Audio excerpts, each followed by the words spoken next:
إعلان مهم. 重要提示 Important announcement. Message important. Важное объявление.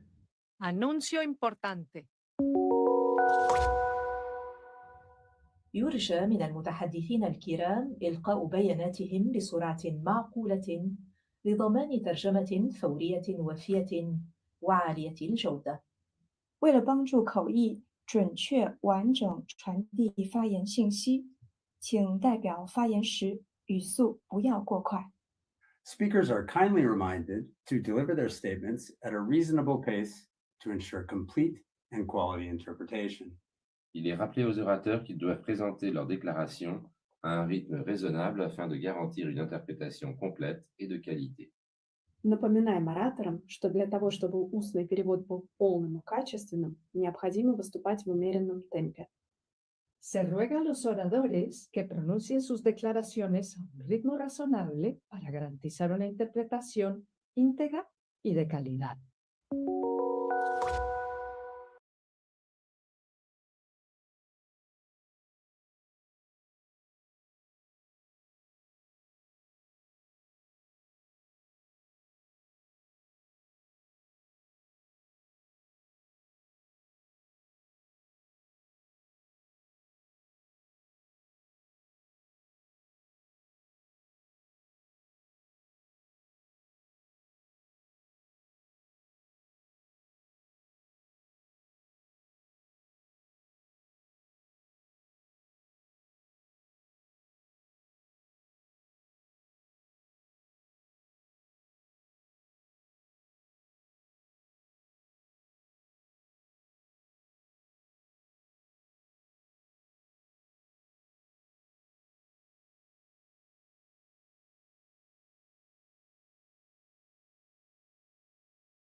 Excellencies, distinguished representatives, colleagues, I hereby declare open the 32nd meeting of the 62nd session of the Human Rights Council.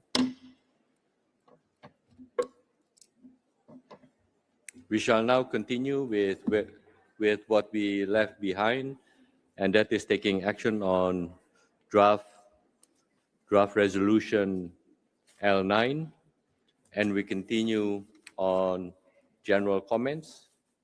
And I give the floor to the distinguished representative of Egypt, followed by Gambia and Estonia. You have the floor, sir.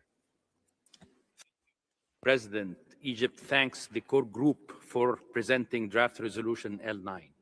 We also thank them for bringing before the Council an issue of growing importance to the enjoyment of human rights in the digital age.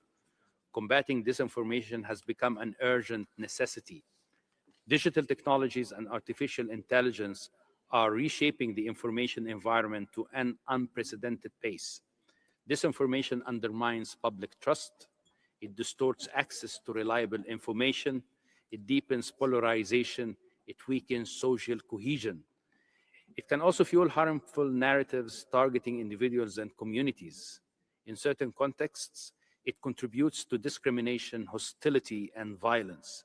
Addressing disinformation requires a balanced and practical approach. Responsibility cannot rest on states alone. Technology companies, digital platforms, and developers of artificial intelligence systems also have an important role to play. They must help prevent the misuse of their technologies. They must also contribute to a safer and more trustworthy information environment. Egypt stresses that efforts to address disinformation should take into account its close links with hate speech and incitement to discrimination, hostility, and violence, including in digital spaces. This is a central element of the broader discussion on emerging technologies, the information environment, and the enjoyment of human rights. At the same time, responses must remain mindful of different national capacities and levels of technological development. They should promote ethical and professional media. They should strengthen media and digital literacy. They should also enhance international cooperation, technical assistance, and capacity building, particularly for developing countries. Egypt will join the consensus on this resolution. We do so in recognition of the importance of maintaining the Council's engagement on this issue. We also look forward to future iterations of this initiative reflecting these considerations more clearly. Thank you. Thank you. I give the floor to the distinguished representative of Gambia, followed by Estonia and the Republic of Korea. Thank you, Mr. President. The Gambia thanks the core group for their leadership on draft resolution L9 on the role of states in countering the negative impact of disinformation on the enjoyment and realization of human rights. The Gambia welcomes this draft resolution and supports its focus on an issue that is becoming increasingly relevant to the protection of human rights, social cohesion, and democratic participation. Disinformation is not only a communication challenge, it is a threat to peaceful and inclusive societies. It can undermine public confidence in democratic institutions and distort public debate. Its impact is even more serious in fragile states and during public health emergencies. At the same time, the Gambia believes that responses to disinformation must be firmly grounded in international human rights law. Measures to counter disinformation should not unwittingly suppress legitimate expression, silence dissent, or restrict civic space. This balance is imperative. States must address disinformation while protecting freedom of expression, access to information, media freedom, and meaningful public participation. At the national level, the Gambia recognizes the importance of access to reliable information, open public debate, and responsible civic engagement. In this regard, the Gambia has taken steps to strengthen its national response mechanism through the launch of the National Misinformation and Disinformation Response Center earlier this year, which serves as a national platform for monitoring disinformation, coordinating public communication, and supporting timely access to accurate information. For these reasons, the Gambia supports draft resolution L9 and encourages its adoption by consensus. Thank you. Thank you. I give the floor to the distinguished representative of Estonia, followed by the Republic of Korea. Thank you, Mr. President. Let me start by thanking Ukraine and the rest of the core group for presenting this important resolution and for conducting open and transparent negotiations on it. This information is not just an abstract issue. It's something we all encounter every day, whether in the form of fake news, conspiracy theories, or targeted campaigns. And while this information has always existed in some form, it now spreads faster, further, and with far greater consequences than ever before. Estonia shares the view of the authors of the resolution that this information may negatively affect the enjoyment of wide range of human rights and is a threat to democracy. This information, including foreign information manipulation and interference, undermines information integrity. When citizens cannot trust what they read and hear, informed public debate erodes, alongside with a confidence in political and democratic processes. Foreign information manipulation and interference and disinformation are designed to create confusion, lead to polarization, and discredit and erode trust in democratic institutions and actors, including independent media and civil society. Civil society organizations are key in countering disinformation, yet they too are increasingly targeted by coordinating negative campaigns and transnational repression. We are concerned that more and more often disinformation is used to attack human rights defenders, media outlets, and journalists. We welcome the call in the resolution to recognize and address the harm suffered by victims of disinformation. Estonia appreciates that the resolution emphasizes the importance of human rights in the fight against disinformation. Without doubt, the response to disinformation and foreign information manipulation and interference must be anchored in human rights law.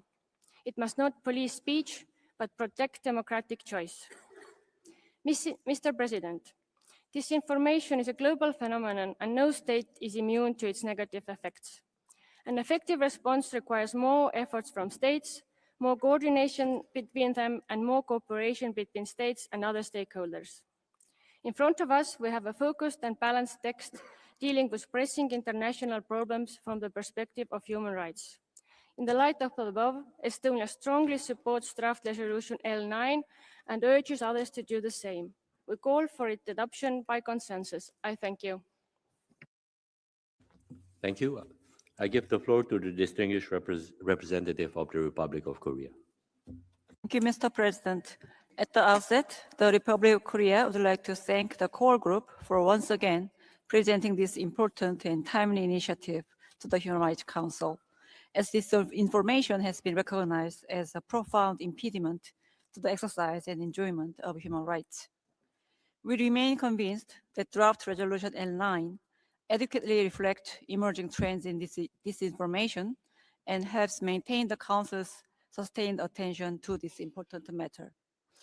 While new and emerging digital technologies, including AI, can contribute to the promotion and protection of human rights when responsibly developed and deployed, they can also be misused to create and disseminate disinformation at scale.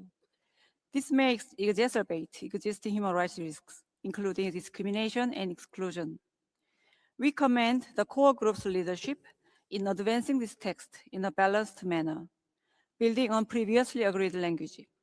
We also appreciate the core group's efforts to streamline the reporting request by asking OSCHR to prepare a single report on a focused and relevant theme in light of the continued financial and liquidity challenges facing the United Nations.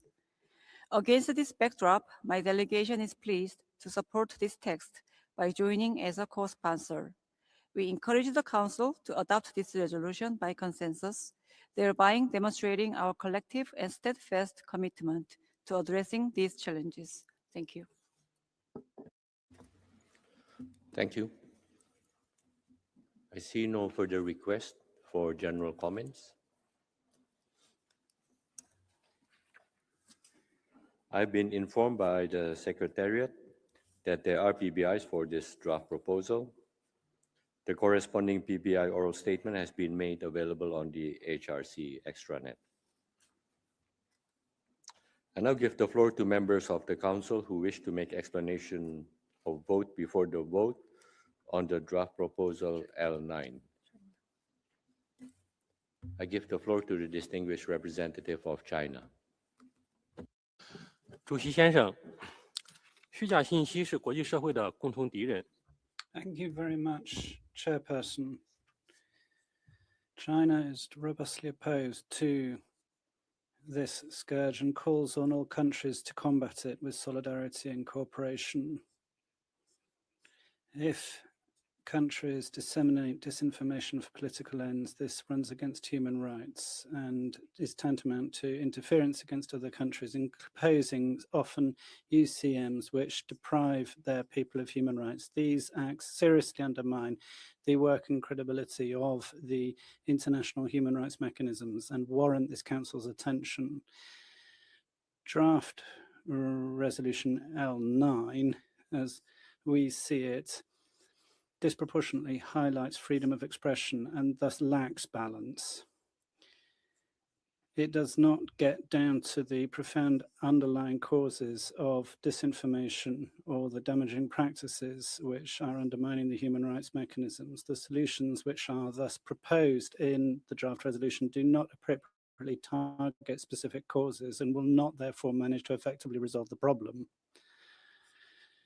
As a result, China will not be supporting the consensus on this draft resolution. Thank you very much, Chair.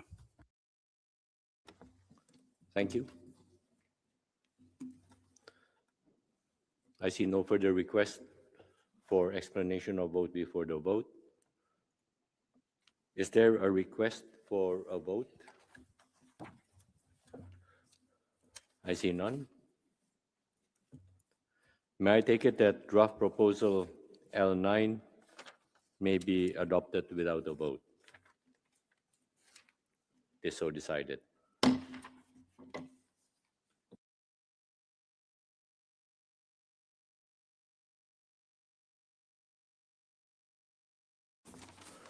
The Council will now consider draft proposal L11 entitled Mandate of the Special Rapporteur on Extrajudicial, Summary, or Arbitrary Executions. And I give the floor to the representative of Sweden to introduce the draft text. Mr. President, on behalf of Sweden and Finland, I have the honor to present draft resolution L11 entitled Mandate of the Special Rapporteur on Extrajudicial, Summary, and Arbitrary Executions. The main purpose of this resolution is to extend the mandate of the Special Rapporteur for a period of 3 years. As in previous renewals, this remains a short and technical resolution. The updates introduced this year are limited and seek to reflect developments since the previous mandate renewal, while preserving the established scope and balance of the mandate. The draft updates references to relevant Human Rights Council and General Assembly resolutions. It also reflects recent thematic work of the mandate holder, including reports on protecting the dead and on the rights of families of victims of unlawful killings. The draft further clarifies the mandate holder's role in providing, upon request, technical advice and capacity building support to states and other relevant actors on the implementation of relevant international standards, including the Minnesota Protocol. Importantly, the draft also contributes to ongoing efforts to rationalize the work of this Council and the wider UN human rights system. It maintains annual reporting to the Council while rationalizing reporting to the General Assembly. This adjustment preserves the mandate's ability to inform both the Council and the General Assembly while reducing unnecessary reporting burdens. The resolution will continue to allow the Special Rapporteur to examine situations of extrajudicial, summary, and arbitrary executions in all circumstances and for whatever reason, to respond effectively to information received, and to draw the attention of this Council and the High Commissioner to serious situations that warrant immediate attention or where early action might prevent further deterioration. The draft resolution is the result of 2 open informal consultations, as well as bilateral contacts with interested delegations. Allow me to thank all delegations and civil society representatives for their constructive engagement and contributions throughout this process. And we call upon all members of this Council to join consensus and support the adoption of this resolution. I thank you. Thank you.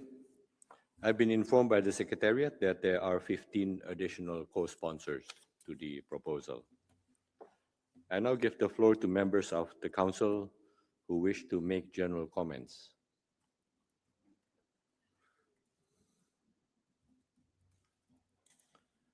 I see no request for the floor. I've been informed by the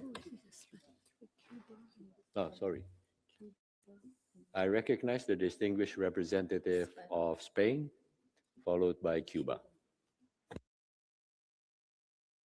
Gracias. Thank you very much, President. Spain congratulates Sweden and Finland for the presentation of Resolution L11. This resolution allows us to reaffirm the fact that the international community continues to be committed to defending the right to life in the face of its arbitrary removal, a message which preserves the same urgency now as it did in 1982 when this mandate was established.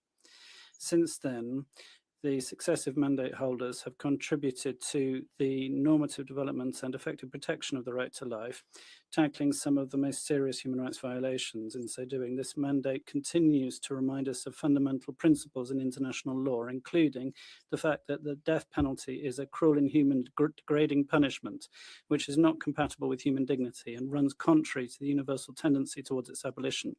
Also, that combating terrorism and drugs trafficking cannot justify the unilateral use of force on the fringes of the international legal order. For Spain, the contributions arising have had particular relevance in the process of addressing the open wounds of the Franco period and have contributed to our democratic memory through the clarification of serious human rights violations perpetrated. We also recognize the strength of the mandate to protect humanitarian workers when they have paid the highest price for their commitment to saving lives in the context of conflict. Throughout this session, we have also witnessed some significant progress, in particular, the investigation into the feminicides, which will now come to life thanks to the addendum to the Minnesota Protocol. Thanks to the current rapporteur, Mr. Maurice Tibal-Bins, we've seen a gender perspective being incorporated in the investigation into the illicit deaths. This will, we hope, contribute to correcting gender bias in current investigations and deal with the realities of violence confronted by women and girls. Chair, behind every extrajudicial, summary or arbitrary execution, there is a story which requires clarification and investigation, and an unequivocal death that those deaths cannot be tolerated and that the state is exercising its responsibility to protect the right to life. For all of these reasons, Spain fully supports draft resolution L11. Thank you. Thank you. I give the floor to the distinguished representative of Cuba.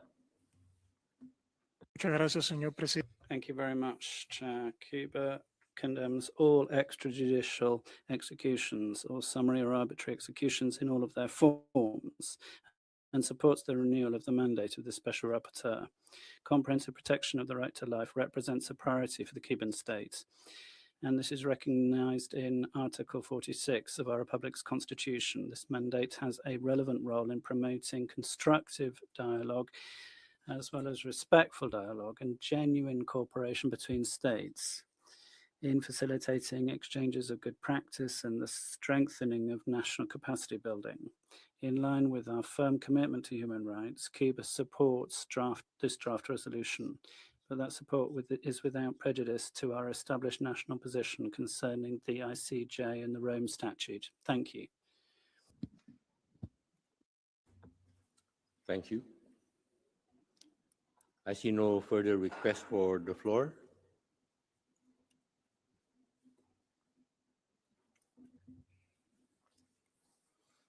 I've been informed by the Secretariat that there are PBIs for this draft proposal. The corresponding PBI oral statement has been made available on the HRC extranet. And I'll give the floor to members of the council who wish to make explanation of vote before the vote on the draft proposal. I recognize the distinguished delegate of Japan. Thank you, Mr. President. Japan would like to express its appreciation to Sweden and Finland for presenting the important draft resolution L11. Extrajudicial summary or arbitrary executions are grave human rights violations as well as crimes under international law. Japan recognizes the important role played by the Special Rapporteur towards eliminating extrajudicial summary or arbitrary executions and acknowledges the importance of renewing the mandate of the Special Rapporteur through this resolution. However, in his latest report presented to the Human Rights Council at its 62nd session, titled "The Death Penalty from the Perspective of the Prohibition of Torture and Other Ill Treatment and the Protection of Human Dignity," the Special Rapporteur calls upon all states that retain the death penalty to urgently halt executions and move towards full abolition on the premise that the death penalty cannot be reconciled with the absolute prohibition of torture. Japan does not consider that the death penalty itself constitutes extrajudicial, summary, or arbitrary executions and takes the view that the contents of the aforementioned report go beyond the mandate of the Special Rapporteur.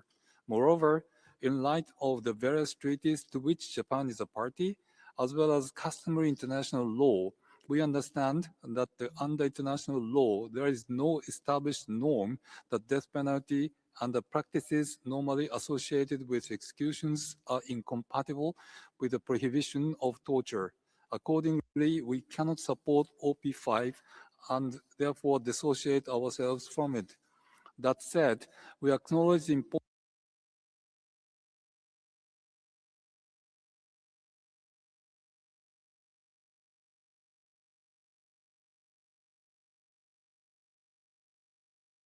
and we hope that the Special Rapporteur will continue their meaningful work within the mandate towards eliminating these grave human rights violations. As such, while dissociating from OP5, we hope that this resolution will be adopted by consensus. In the event of a vote, we will vote in favor of the resolution. I thank you, Mr. President. Thank you. I see no further request for explanation of vote before the vote.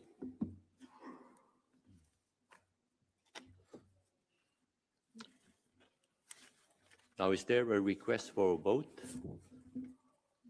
I see none. May I take it that draft proposal L11 may be adopted without a vote? It is so decided.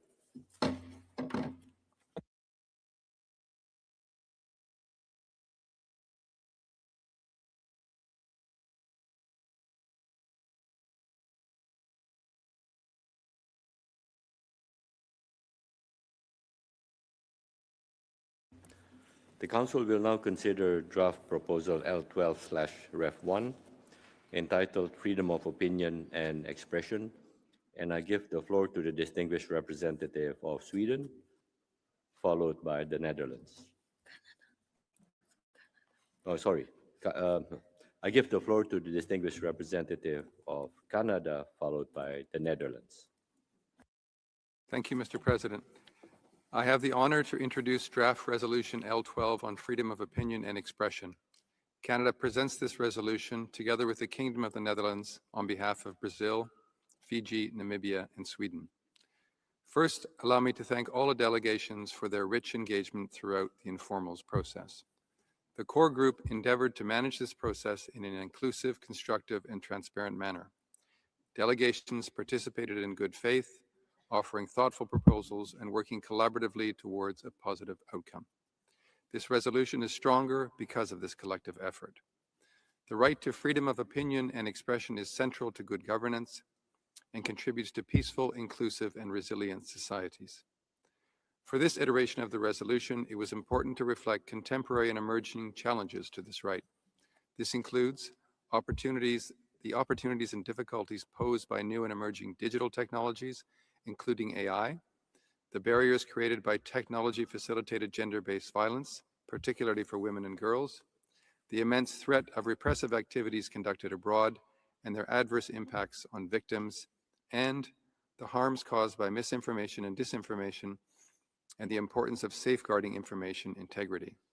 These challenges and others underscore why this resolution is not only relevant, but necessary. I will now give the floor to my distinguished colleague, Ambassador Scooten, to offer additional remarks about this initiative. Thank you. Mr. President, we are deeply encouraged by the level of support for this resolution and the importance of this topic to a wide array of actors. Yet we also know this right is under threat. Globally, we are witnessing the spread of disinformation and the increasing misuse of laws and technologies to repress and intimidate individuals within and across borders. Regrettably, violations against journalists too often occur with impunity. For these reasons, the resolution encourages the Office of the High Commissioner to enhance expertise within its mandate and without additional costs to support accountability and the safety of journalists. The resolution also requests a timely study on emerging and transnational threats to freedom of opinion and expression that is grounded in human rights law. The resolution's operative asks are realistic and proportionate, respond to contemporary challenges, and are designed to complement existing work on these issues in a coherent manner. Mr. President, this resolution reflects a shared commitment to the right to freedom of opinion and expression. In this spirit, and given the careful balance achieved through negotiations, we call on all delegations to support the adoption of this resolution by consensus. I thank you. Thank you. I've been informed by the Secretariat that there are 9 additional co-sponsors. Now turning to general comments, I give the floor to members of the Council who wish to make general comments. I give the floor to the distinguished representative of Republic of Korea. Thank you, Mr. President. Freedom of opinion and expression continues to face growing pressure from a range of threats, both online and offline, such as democratic backsliding, shrinking civic space, as well as reprisals and harassment against journalists and human rights defenders. In this regard, my delegation believes that the presentation of draft resolution L12/Rev1 is timely, as it helps maintain the Council's sustained attention to this important issue. In particular, we welcome the core group's efforts to reflect the relevance of new and emerging digital technologies and human rights in the text. Such technologies can expand opportunities for the exercise of the right to freedom of opinion and expression, while also posing new challenges to the safe and meaningful enjoyment of this right. We also appreciate the core group's constructive engagement and its willingness to accommodate many of our comments and concerns throughout the negotiations. As a long-standing supporter of this right, the Republic of Korea remains committed to its protection and promotion, both online and offline. Against this backdrop, my delegation is pleased to join as a co-sponsor of this draft resolution. We hope that this important text will be adopted by consensus. Thank you. Thank you. I give the floor to the distinguished representative of Estonia, followed by Czechia and China. Thank you, Mr. President. I have the honor to speak on behalf of the EU member states that are members of the Human Rights Council. This general comment has been agreed by the EU as a whole. We express our sincere appreciation to Canada and the core group for presenting the resolution on the right to freedom of opinion and expression. We commend them for their constructive engagement throughout this process. The right to freedom of opinion and expression, including the freedom to seek, receive, impart information and ideas of all kinds, is not only fundamental in itself, but also indispensable for the full and effective enjoyment of all other human rights. At a time when freedom of expression is facing growing and increasingly complex challenges, we welcome that this year's text has been strengthened to reflect these evolving threats, including the manipulation of information online, the amplification of disinformation, misinformation and hate speech, technology-facilitated gender-based violence, and repressive acts across borders. These developments pose significant risks to the enjoyment of human rights and to the exercise of freedom of expression, both online and offline. The EU remains firmly committed to upholding freedom of expression and to fostering a safe and enabling environment in which it can be exercised freely. We are pleased to support the text as presented and encourage all members of this Council to join consensus. Thank you. Thank you. I give the floor to the distinguished representative of Czechia, followed by China and the UK. Thank you, Mr. President. The Czech Republic would like to thank the core group for presenting the resolution on freedom of opinion and expression and commend the significant effort invested in its preparation. We appreciate the inclusive and constructive process that has to lead to a strong and forward-looking text. We particularly welcome the introduction of new elements addressing emerging challenges, notably those related to digital technologies and artificial intelligence, as well as language on transnational repressions and the right to privacy. These additions reflect the evolution nature of threats to the right of freedom of opinion and expression and enhance the resolution's relevance.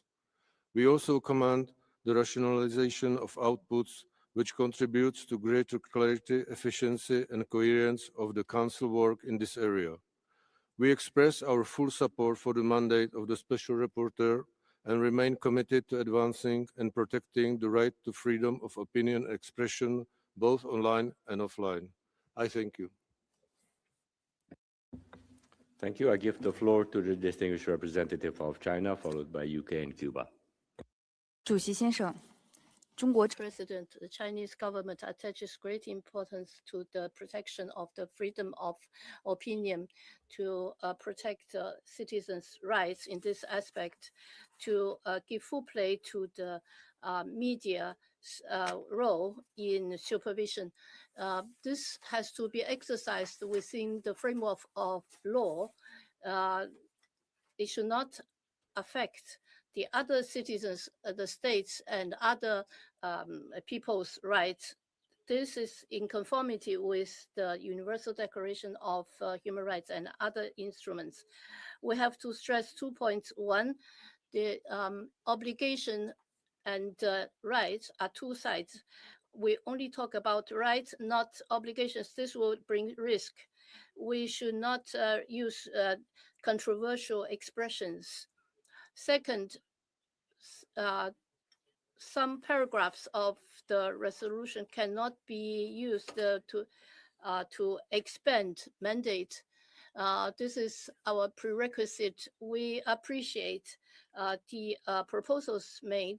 We would like to make overcome difficulties.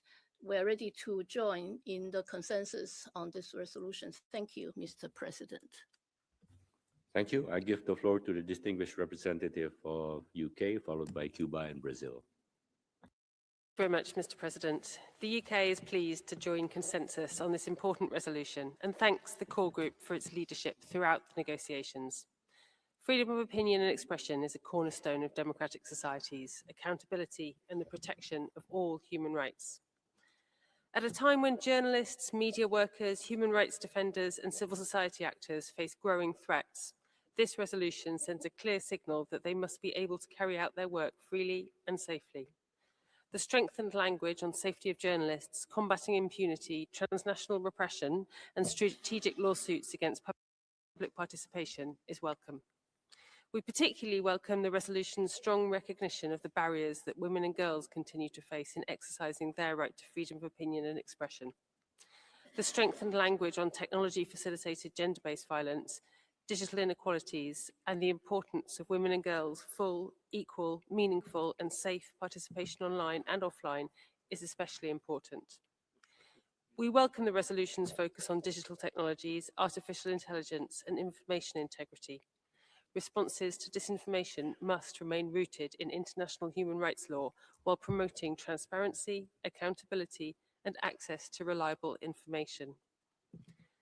As co-chair of the Media Freedom Coalition alongside Finland, The UK remains steadfast in its commitment to media freedom worldwide and is proud once again to support this resolution. Thank you. Thank you. I give the floor to the distinguished representative of Cuba, followed by Brazil and Mexico. Señor Presidente. President, Cuba recognizes, respects, and guarantees the constitutional right of all persons to freedom of thought, expression, and conscience. The exercise of freedom of opinion and expression, as established by international law, does not justify the violation of other individual or collective rights.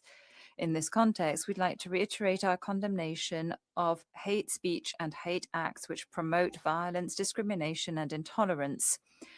The Cuban delegation will support draft resolution L12. At the same time, we would like to put down on record the following considerations. First of all, in the text, an increasing weight is given to private businesses, including technological ones, in the governance of information flows. Cuba reiterates that the primary responsibility to protect and promote human rights lies with the state and cannot be delegated or replaced by private stakeholders. Secondly, there are structural imbalances that persist in global information flows and digital platforms and media, which are concentrated in the hands of a small number of transnational corporations, most of them located in developed countries, which undermines the exercise of freedom of expression. Policies for content moderation and criteria for spending accounts on these platforms are governed by domestic law and the regulatory interests of a limited number of developed countries where said companies have their headquarters. This means that the applicable standards applicable to freedom of expression for millions and millions of users around the world are set without any equitative participation of the states where the exercise of these rights is actually taking place. Secondly, operative paragraph 16 does not imply the establishment of an investigative mechanism or responsibilities of the Office of the High Commissioner beyond the resolution 48/481 of the General Assembly, nor is operative paragraph 16 cause for acting without the consent of the states concerned. We'd like to put those considerations down on record, emphasizing the importance of avoiding any extensive interpretations of the text that are not agreed upon by the member states. Thank you very much. Thank you. I give the floor to the distinguished representative of Brazil, followed by Mexico and France. Thank you, Mr. President. Brazil, as part of the core group dedicated to the resolution on freedom of opinion and expression, is pleased to have contributed to this new iteration, which highlights the importance of addressing contemporary and emerging challenges, including in the digital domain, through a human rights perspective. In our steadfast commitment to uphold the right to freedom of opinion and expression, we have worked hard to respond to critical challenges, such as technology-facilitated gender-based violence, the need to combat disinformation and hate speech, and the importance of freedom of expression for the full enjoyment of human rights, with special attention to the most vulnerable groups. In this context, Brazil was proud to organize a side event on the role of freedom of expression in the empowerment of women. We are particularly concerned about the growing misuse of artificial intelligence to undermine and discredit women, both online and offline.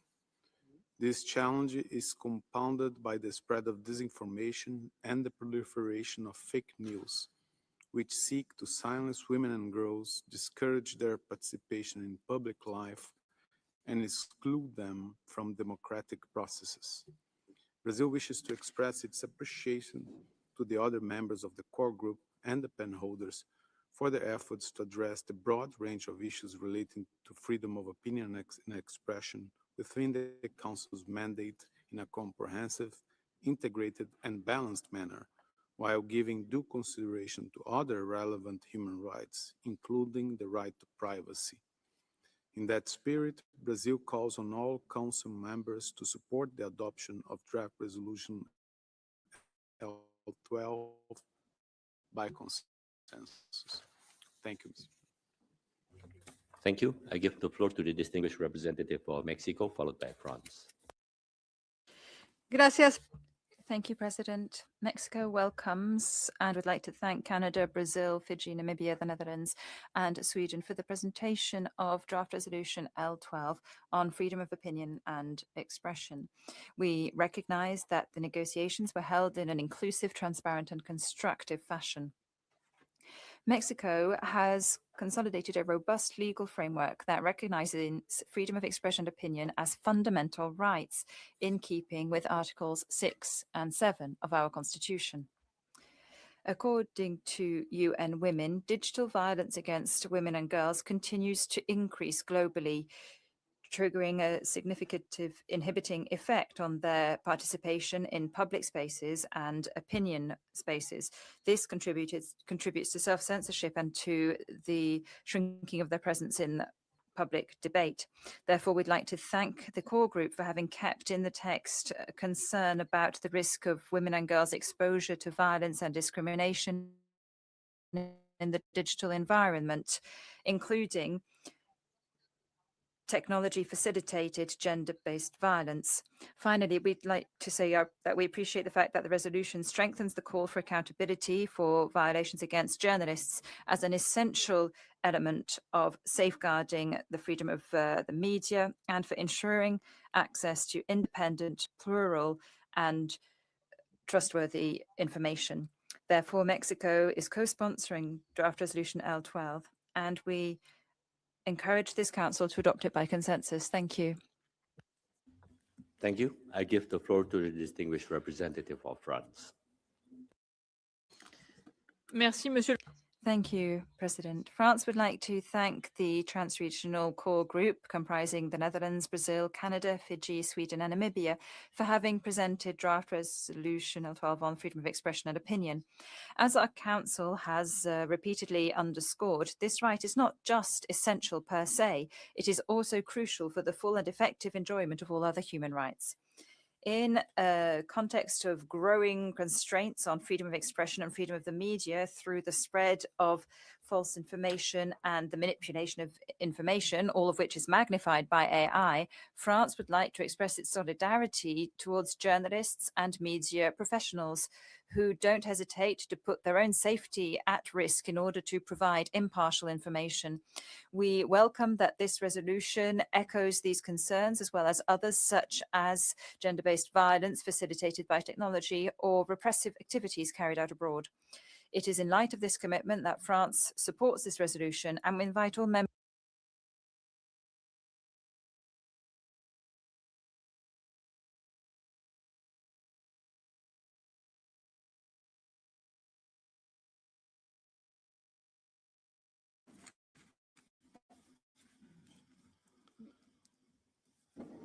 I've been informed by the Secretariat that there are PBIs for this draft proposal.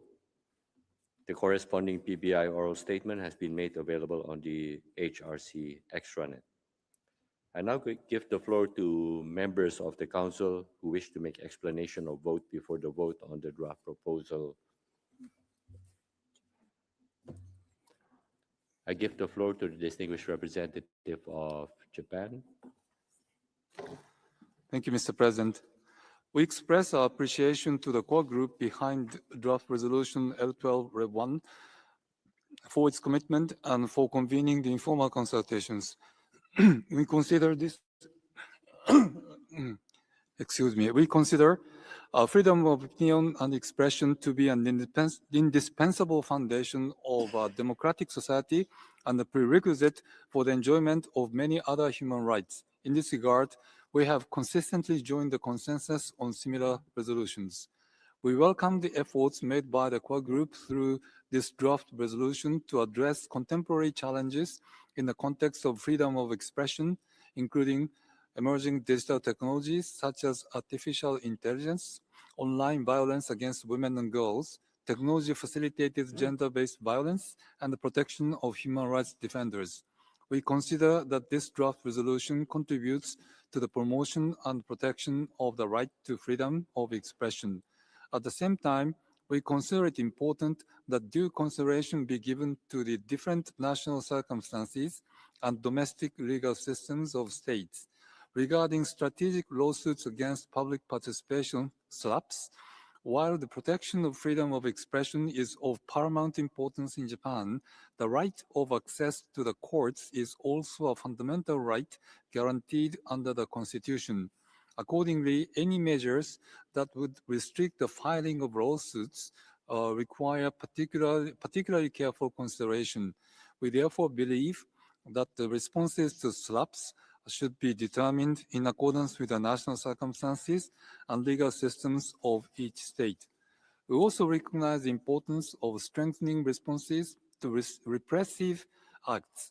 To this end, the investigation and prosecution of such acts must be undertaken within the framework of each state's criminal justice system and carried out promptly and effectively in accordance with domestic law. With these considerations in mind, we will continue to contribute constructively to discussions on the right of freedom of expression and to promote and protect human rights in this context. On this basis, Japan will join the consensus on this draft resolution. I thank you, Mr. President. Thank you. I see no further requests for. Oh, sorry. I would like to inform the Council that Iceland has withdrawn its co-sponsorship of this draft resolution as reflected in E-Delegate and can therefore intervene on this resolution, and I give the floor to the distinguished representative of Iceland. Thank you, Mr. President. Iceland welcomes draft resolution L12 REV1 and thanks the core group for their constructive engagement during the informal consultations. Freedom of opinion and expression is facing new and rapidly evolving challenges. We are witnessing a rise in online violence, AI-enabled abuse, and gender disinformation that disproportionately targets women in public life, including journalists and human rights defenders. This form of gender-based violence undermines equal and effective exercise of freedom of opinion and expression. As such, references to technology-facilitated gender-based violence in the text are therefore timely and important. Further, references to repressive activities abroad are another important element of the resolution. Intimidation, harassment, surveillance, and reprisals continue to be documented by UN human rights mechanisms. Addressing these contemporary challenges is essential in a resolution dedicated to protecting the freedom of opinion and expression. Iceland also welcomes the focus on protecting journalists, human rights defenders, and all those exercising their right to freedom of opinion and expression. Finally, the draft resolution is firmly grounded in the existing mandate of the OHCHR and strengthens efforts to promote accountability for violations against those exercising their rights, a key element of protecting freedom of opinion and expression. Iceland is pleased to join consensus on draft resolution L12 REV1. I thank you. Thank you. I give the floor to the distinguished representative of Egypt, followed by Pakistan. Mr. President, Egypt attaches particular importance to L12. When we first introduced this initiative to the Council in 2009, we did so from the understanding that the promotion and protection of this right must remain firmly anchored in the careful balance reflected in Article 19 of the ICCPR. We thank the core group for presenting this year's draft and for their constructive engagement throughout the negotiations. We also welcome the references included in the resolution to situations of armed conflict and occupation, particularly in light of the growing risks faced in such contexts. At the same time, Egypt would have wished to see more balanced treatment of a number of issues addressed in the text. One, the resolution would have benefited from a clearer reflection of Article 19 of the Covenant as a whole, including the duties and responsibilities associated with the exercise of the right, as well as restrictions permitted under Article 19, paragraph 3. Two, greater emphasis could have been placed on the role of digital technology, social media platforms, and artificial intelligence in spreading hatred and incitement to discrimination, hostility, and violence, including religious hatred, as well as on their responsibilities in this regard. 3, the resolution would have benefited from stronger recognition of the need for technical cooperation, capacity building, and international support for developing countries in addressing these challenges. Egypt also wishes to place on record its reservations regarding certain formulations in the draft resolution. 1, the continued expansion in categories of individuals addressed by the text in a manner that may be understood as creating differentiated protection frameworks beyond agreed UN instruments.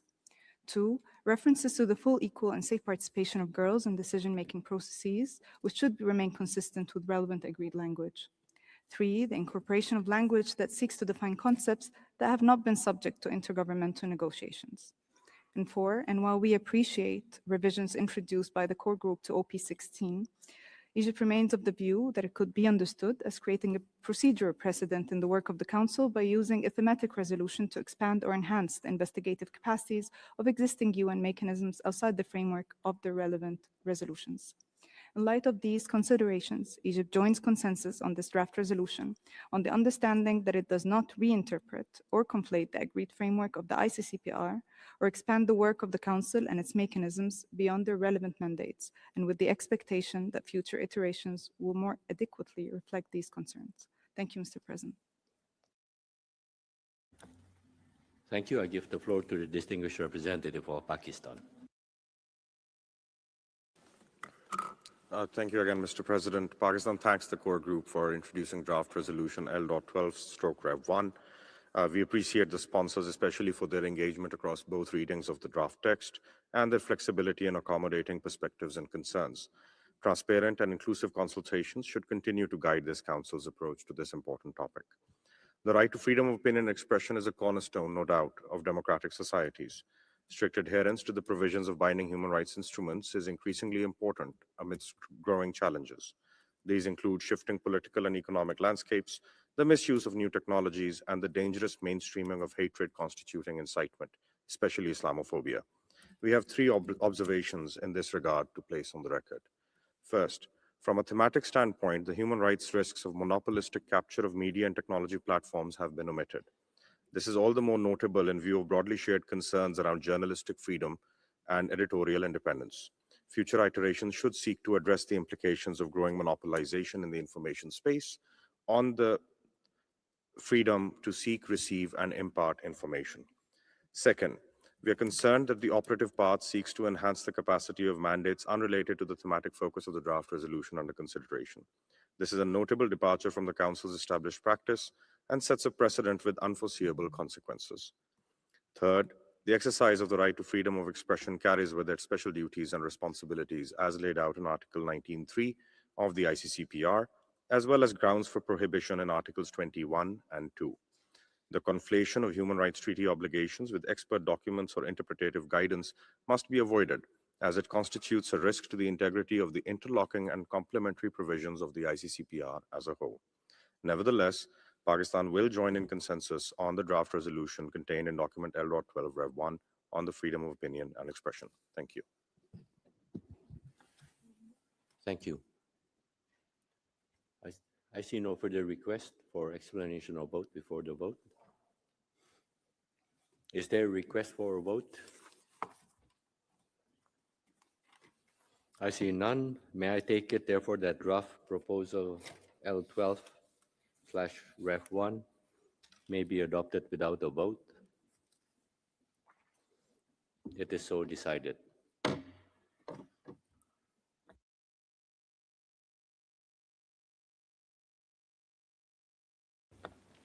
The Council will now consider draft resolution L15 entitled Independence and Impartiality of the Judiciary, Jurors and Assessors, and the Independence of Lawyers, mandate of the Special Rapporteur on the independence of judges and lawyers. I give the floor to the distinguished representative of Hungary to introduce the draft text. Thank you, Mr. President. On behalf of the main sponsors, Australia, Botswana, Maldives, Mexico, Thailand, and my own country, Hungary, I have the honor to introduce draft resolution L15 entitled Independence and Impartiality of the Judiciary, Jurors and Assessors, and the Independence of Lawyers, mandate of Special Rapporteur on the independence of judges and lawyers. As reflected in the title of the resolution, the main objective of the core group this year was to merge the thematic and the mandate renewal resolutions on the topic, hereby contributing to the ongoing rationalization and efficiency efforts of the Human Rights Council. By taking this step, the resolution will now be considered on a triennial basis rather than biennial. The resolution also extends the mandate of the Special Rapporteur on the independence of judges and lawyers for another 3 years. In addition to the merger and mandate renewal, the resolution includes new languages on the criteria for judicial appointments and strengthened references condemning the cross-border repressive activities carried out by state and non-state actors against lawyers and other members of the legal profession. It also reflects the increasing trend of strategic lawsuits against public participation targeting lawyers and other members of the legal profession. Finally, the text reaffirms the core principles of an independent and impartial judiciary and the independence of lawyers and judges, among them the right to a fair trial, equality before the law, an objective and impartial prosecution, and lawyer-client privilege. The text before the Council is the result of 2 rounds of informal consultations and additional bilateral discussions with states. The core group negotiated in a spirit of dialogue and in an open, fair, and transparent manner. It made sincere efforts to incorporate comments from various perspectives and placed great emphasis on making consensual adoption possible. The constructive engagement of delegations, civil society organizations, and other relevant stakeholders over the last 4 weeks is greatly appreciated. We also express our gratitude to states from across regions who have so far co-sponsored this draft resolution and encourage those who have not yet done so to express their support to the resolution by co-sponsoring it. Mr. President, the core group invites all members of the Human Rights Council to join consensus on this important and ever-timely initiative. I thank you. Thank you. I've been informed by the Secretariat that there are 21 additional co-sponsors. And I now give the floor to members of the Council who wish to make general comments. I recognize the distinguished delegation of the UK, followed by Iceland. Thank you, Mr. President. The UK is proud to co-sponsor Resolution L15 on the independence and impartiality of the judiciary, jurors and assessors, and the independence of lawyers, mandate of the Special Rapporteur on the independence of judges and lawyers. All legal professionals should be able to discharge their professional duties without fear of reprisals. An independent legal profession and an independent and impartial judiciary are at the heart of the rule of law. They play a vital role in promoting and protecting human rights. That role is only enhanced by the balanced representation of men and women at all levels of the legal profession, and the UK was proud to co-sponsor a side event on women in law this session. We also welcome this resolution's focus on robust judicial selection and appointment processes, and the UK was a proud co-sponsor of a side event on that topic this session too. Rigorous judicial selection and appointment contributes to public trust in the judiciary as an organ of state, thereby enhancing the rule of law and helping to discharge human rights obligations effectively. We consider that these principles are equally important at an international level, including in the selection of judges to bodies such as the International Court of Justice, where independence, impartiality and expertise are essential. That standard underpins the UK's support for Professor Dapo Akande's candidacy. Finally, we welcome the rationalisation efforts made by the core group to merge and streamline these 2 resolutions. Happily, this resolution already benefits from wide co-sponsorship, and we hope it will pass by consensus, as has happened in the past. We thank Hungary and the core group for their leadership on this important issue. Thank you. Thank you. I give the floor to the distinguished representative of Iceland, followed by Japan and Gambia. Thank you, Mr. President. Iceland thanks the core group for its focused work on draft resolution L15, combining the substance of the thematic resolution and the renewal of the mandate of the Special Rapporteur on the independence of judges and lawyers. We will welcome the successful rationalization of the Council's work through the merger of these two closely related resolutions into a single coherent text. With this approach, the efficiency of the Council is strengthened, while simultaneously preserving the main objective of the thematic resolution and the important mandate renewal. An independent, impartial, and effective judiciary with an independent and objective legal profession and prosecution services make up one of the fundamental pillars of the rule of law, and as a result, the protection of human rights. Iceland therefore reaffirms its support for draft resolution L15 and is pleased to join consensus on the text. I thank you. Thank you. I give the floor to the distinguished representative of Japan, followed by Gambia and the Netherlands. Thank you, Mr. President. Japan would like to express its appreciation for the efforts of the core group focusing on the independence and impartiality of the judiciary and legal professionals.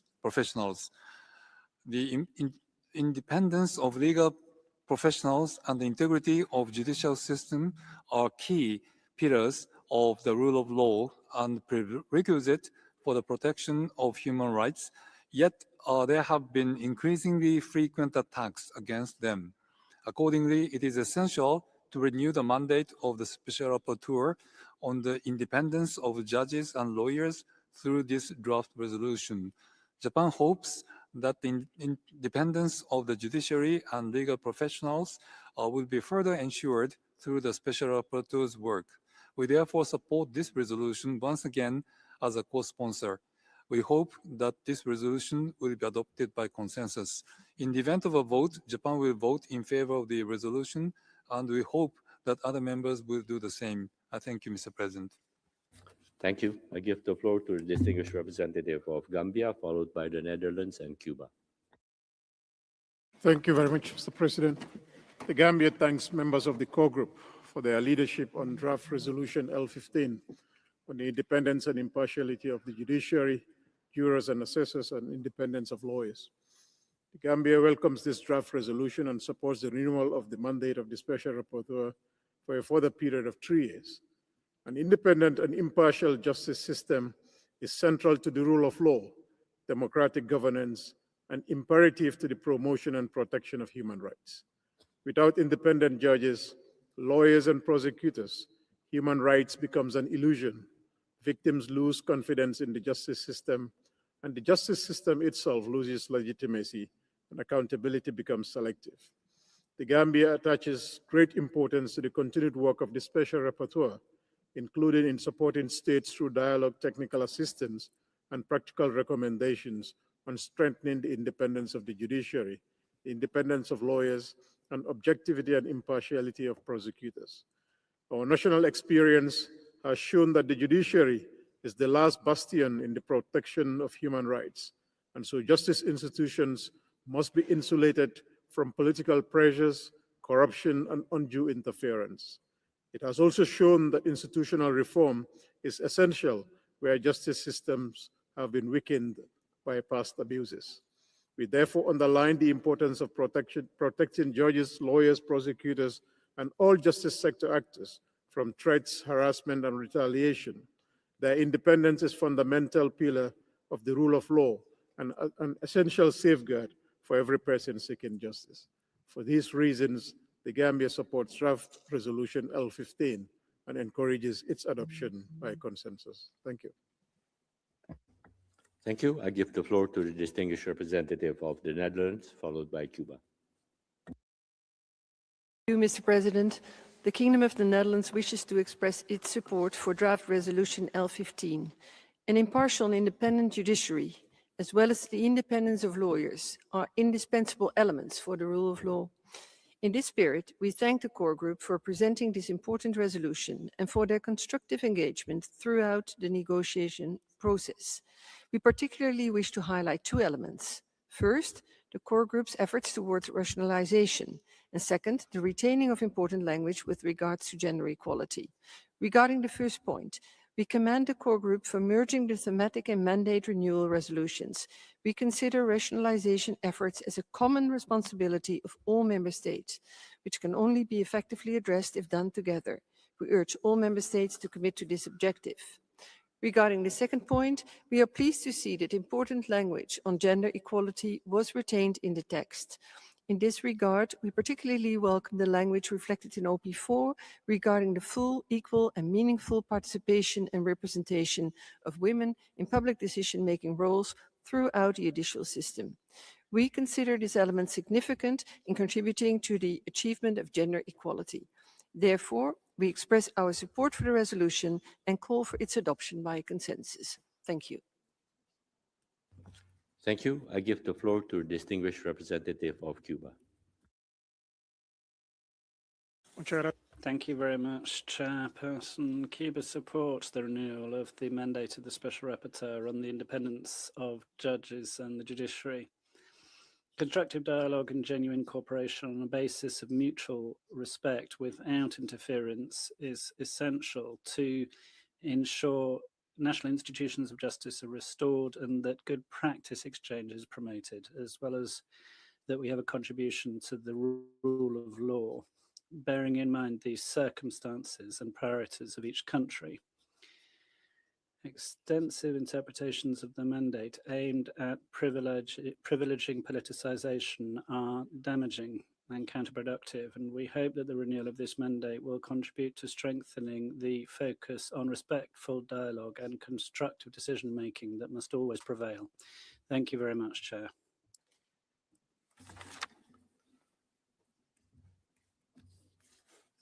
Thank you. Is there any further request? I see none. I've been informed by the Secretariat that there are PBIs for this draft proposal. The required resources have already been included in the proposed program budget. I now give the floor to members of the Council who wish to make explanation of vote before the vote on the draft proposal. I give the floor to the distinguished representative of China. President, China thanks the sponsors for engaging with all parties in consultations on L15. China actively participated and welcomes the sponsors' taking of China's views. We hope that relevant SR will strictly follow the code of conduct for mandate holders and carry out the HRC mandate in an impartial and objective manner. For the SR on the independence of judges and lawyers, impartiality is especially important. China urges the relevant SR to carry out the mandate independently, refrain from relying on one-sided information and unwarranted charges based on misinformation. China is ready to engage in constructive exchanges with all mandate holders. Based on the above, China will overcome the difficulties and will join in the consensus on draft resolution L15. Thank you. Thank you. I see no further request for explanation of vote before the vote. Is there a request for a vote? I see none. May I take it that draft proposal L15 may be adopted without a vote? It is so decided.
The Council will now consider draft proposal L16/Ref1, entitled Elimination of all forms of discrimination against women and girls in care and support system.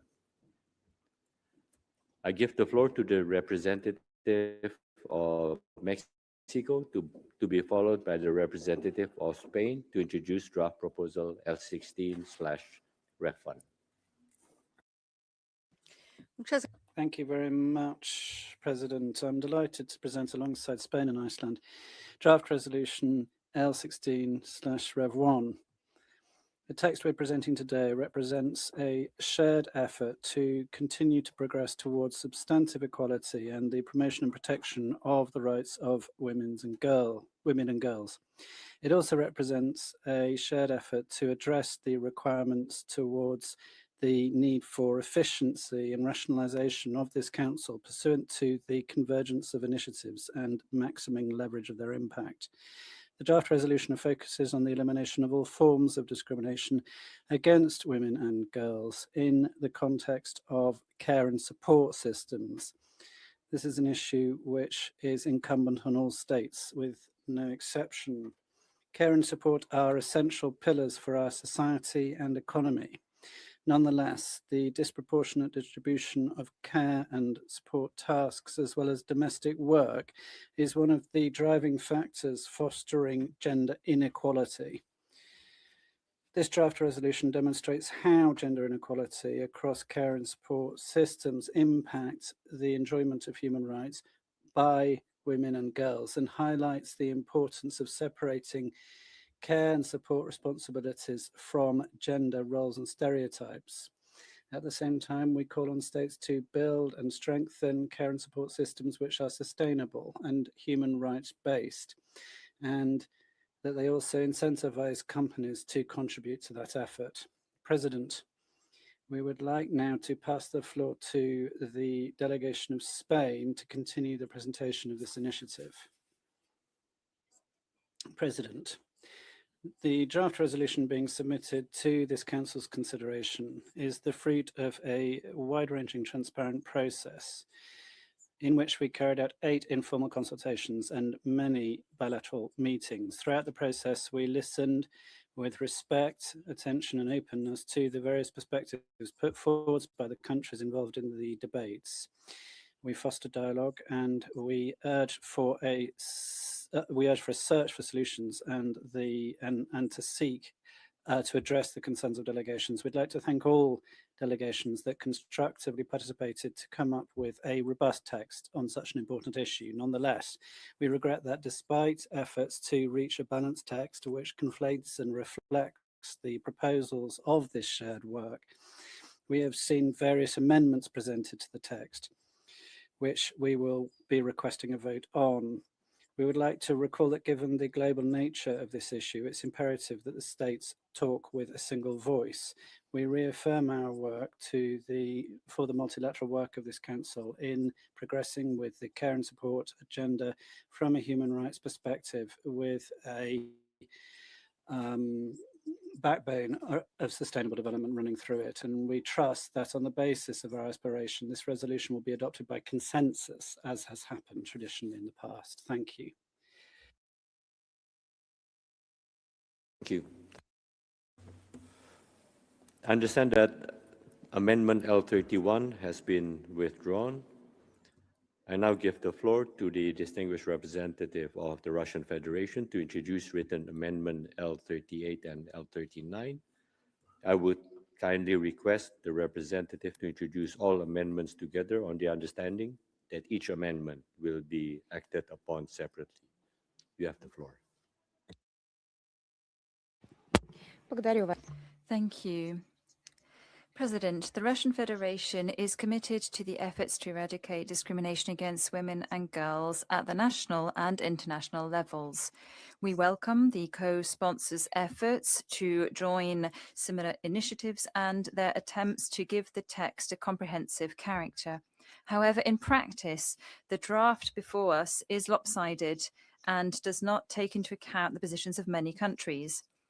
In an effort to somehow balance the draft resolution during the negotiations, the Russian delegation made a whole range of constructive proposals based on the provisions of human rights treaties, documents agreed upon within the General Assembly's Third Committee, and the Commission on the Status of Women.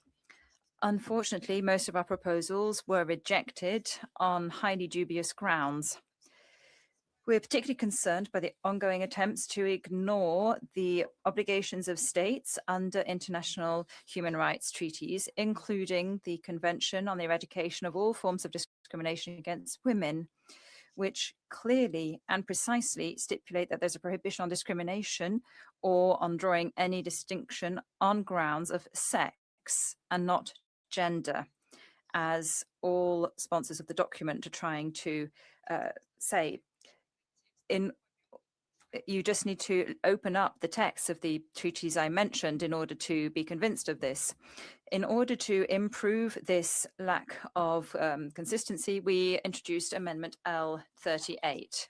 President, ensuring unhindered access to healthcare is of extreme significance in the context of eradicating discrimination and expanding women and girls' opportunities in the care and support systems. In this connection, we have doubts about the fact that this question is considered by the authors exclusively through the prism of access to services in health services, including sexual and reproductive health services.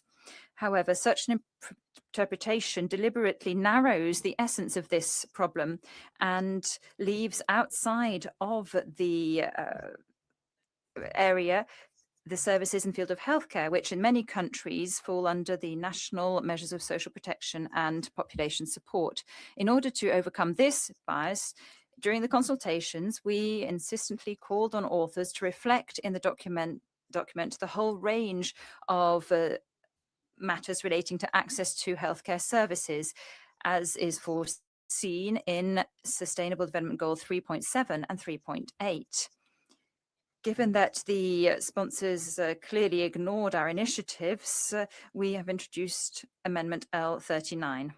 President, we call on all members of the Human Rights Council who have a sense of responsibility about their obligations under the human rights treaty bodies to support our amendments. To conclude, we would like to underscore that the amendments that we have listed and Russia are not all of Russia's concerns. Part of our concerns are also found in L45 and 47, which are also amendments and which Russia has co-sponsored. We would like this statement to be reflected in the minutes of the meeting. Thank you. Thank you. I now give the floor to the distinguished representative of Pakistan to introduce written amendments L45, L46, and L47 on behalf of the OIC, except Albania. I would kindly request that the representative introduce all amendments together on the understanding that each amendment will be acted upon separately. You have the floor. Thank you, Mr. President. Pakistan thanks the core group for presenting resolution L16 Rev 1. The OIC remains firmly committed to eliminating all forms of discrimination against women and girls and to promoting and protecting their human rights. It is in this spirit that we have tabled 3 targeted amendments addressing the non-consensual references to comprehensive sexuality education, sexual and reproductive health and rights, and bodily autonomy. Our concerns regarding these concepts are well known. CSE promotes a one-size-fits-all approach to sensitive educational matters without sufficient regard for national legislation, cultural and religious values, and the primary role of parents in the upbringing and guidance of their children. References to SRHR place disproportionate emphasis on one dimension of health while overlooking other equally important components of the right to health, including mental, psychological, emotional, and maternal health. Likewise, bodily autonomy remains a concept without an intergovernmental agreed definition and is capable of widely divergent interpretations, particularly when applied to girls. Our proposed amendment, therefore, Mr. President, draw on language already agreed by member states in the Beijing Declaration and the ICPD. Mr. President, we regret that the negotiation process did not meaningfully engage with the concerns consistently raised by a large number of delegations. Let me remind this Council that these concepts have remained among the most divisive elements of this resolution over successive iterations, having been subjected to amendments and separate votes previously and repeatedly challenged again during the present negotiations. While the group will not block the adoption of the resolution L16 Rev 1, we hope that future iterations will steer negotiations away from ideological approaches that ignore intergovernmentally agreed negotiated language towards a more balanced and inclusive outcome that genuinely advances the protection of women and girls. I thank you very much. Thank you. I will now turn to the distinguished representative of Iceland to seek the views of the sponsors on the amendments. You have the floor. Thank you, Mr. President. On behalf of the core group and main sponsors of this resolution, we do not support the written amendments presented, which are reoccurring ones aiming to weaken standards and previously agreed language developed within the Human Rights Council regarding the elimination of discrimination against women and girls. We remain committed to retaining these standards as core elements of the current iteration of the text, and as such, we call for a vote on all of the 5 amendments presented. I thank you.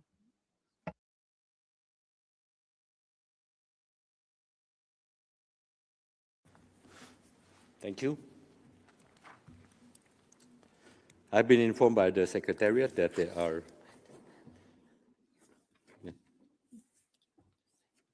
what to say? Okay. So I understand that the co-sponsors do not agree with the proposed amendments and called for a vote. I've been informed by the Secretariat that there are 14 additional co-sponsors to draft proposal L16/Ref1 as reflected on e-delegate. I now give the floor to members of the Council who wish to make general comments on draft proposal L16/Ref1 and on written amendments L36, L39, L45, L46, and L47. And I give the floor to the distinguished representative of Japan. Thank you, Mr. President. At the outset, Japan appreciates the efforts of the core group, namely Mexico, Spain, and Iceland, in preparing this draft resolution.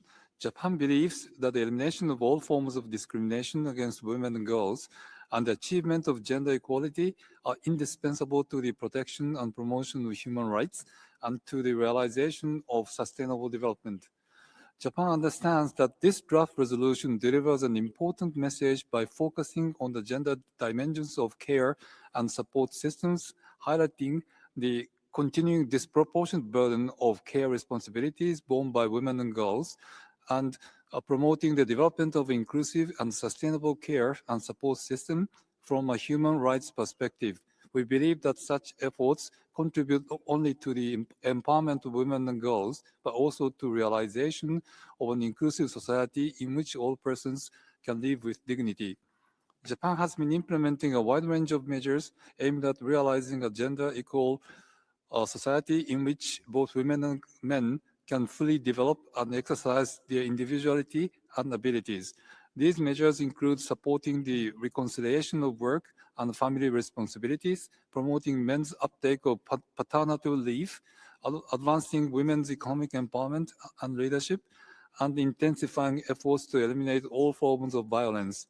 In addition, as Japan faces the challenges of a declining birth rate and an aging population, we are working to strengthen the systems that enable care responsibilities to be shared by society as a whole rather than being borne solely by families. From this perspective, Japan believes that it is important to ensure that the responsibilities of care and support are not disproportionately borne by individuals of any particular gender, and that all persons can share responsibilities and opportunities fairly within the family, the workplace, and the community. Japan will continue to work closely with the international community and civil society to advance the protection and promotion of the human rights of women and girls, achieve gender equality, and promote the empowerment of women. taking all of those above into consideration, we strongly hope that this draft resolution will be adopted by consensus. I thank you, Mr. President. Thank you. I give the floor to the distinguished representative of Ghana, followed by Estonia and China. Thank you, Mr. President. Ghana thanks the core group for presenting draft resolution L16 and commends the efforts undertaken to advance the rights and dignity of women and girls in care and support systems. The elimination of discrimination against women and girls remains central to the promotion of human rights and the achievement of sustainable development. We therefore recognize the importance of strengthening care systems that reduce inequality, expand opportunities, and enable women and girls to participate fully in economic, social, and public life. At the national level, Ghana continues to strengthen its legal and policy framework to promote equality and eliminate discrimination. Our constitution guarantees equality before the law and prohibits discrimination, while recent legislative and policy measures, including the Affirmative Action Act, reinforce our commitment to increasing the participation of women in decision-making and ensuring greater protection of their rights. Mr. President, while Ghana supports the overall objectives of this resolution, we wish to place on record our understanding that the interpretation and implementation of certain concepts contained therein should remain consistent with internationally agreed human rights instruments and our national legal framework. In this regard, references to gender should be understood in accordance with our constitution and domestic laws as referring to the two sexes, that is, male and female, and should not be interpreted as creating or endorsing concepts that have not been agreed by member states. Similarly, references relating to sexual and reproductive health should be interpreted consistently with existing international consensus, including the ICPD and other agreed outcomes, without implying the creation of new international rights or obligations. Ghana also believes that policies affecting children should continue to respect the rights, responsibilities, and duties of parents and legal guardians, consistent with the Convention on the Rights of the Child and the evolving capacities of the child. With these understandings, Ghana will join consensus on the resolution and reaffirms its unwavering commitment to eliminating discrimination against women and girls and promoting their full enjoyment of all human rights. I thank you. Thank you. I give the floor to the distinguished representative of Estonia, followed by China and Albania. Thank you, Mr. President. I have the honor to speak on behalf of the EU member states that are members of the Human Rights Council. This general comment has been agreed by the EU as a whole. We thank Mexico, Iceland, and Spain for their commitment to advancing the rights of all women and girls and express our strong support for draft resolution L16 on the elimination of all forms of discrimination against women and girls in care and support systems. This resolution reminds us that multiple and intersecting forms of discrimination against women and girls remains a human rights violation that breaches the principle of equality. The European Union welcomes the resolution's emphasis on care and support systems as a prerequisite for gender equality. Women and girls continue to shoulder a disproportionate share of unpaid care and domestic work, limiting their educational opportunities, labor market participation, economic independence, and full, equal, and meaningful participation in decision-making over the entire life course.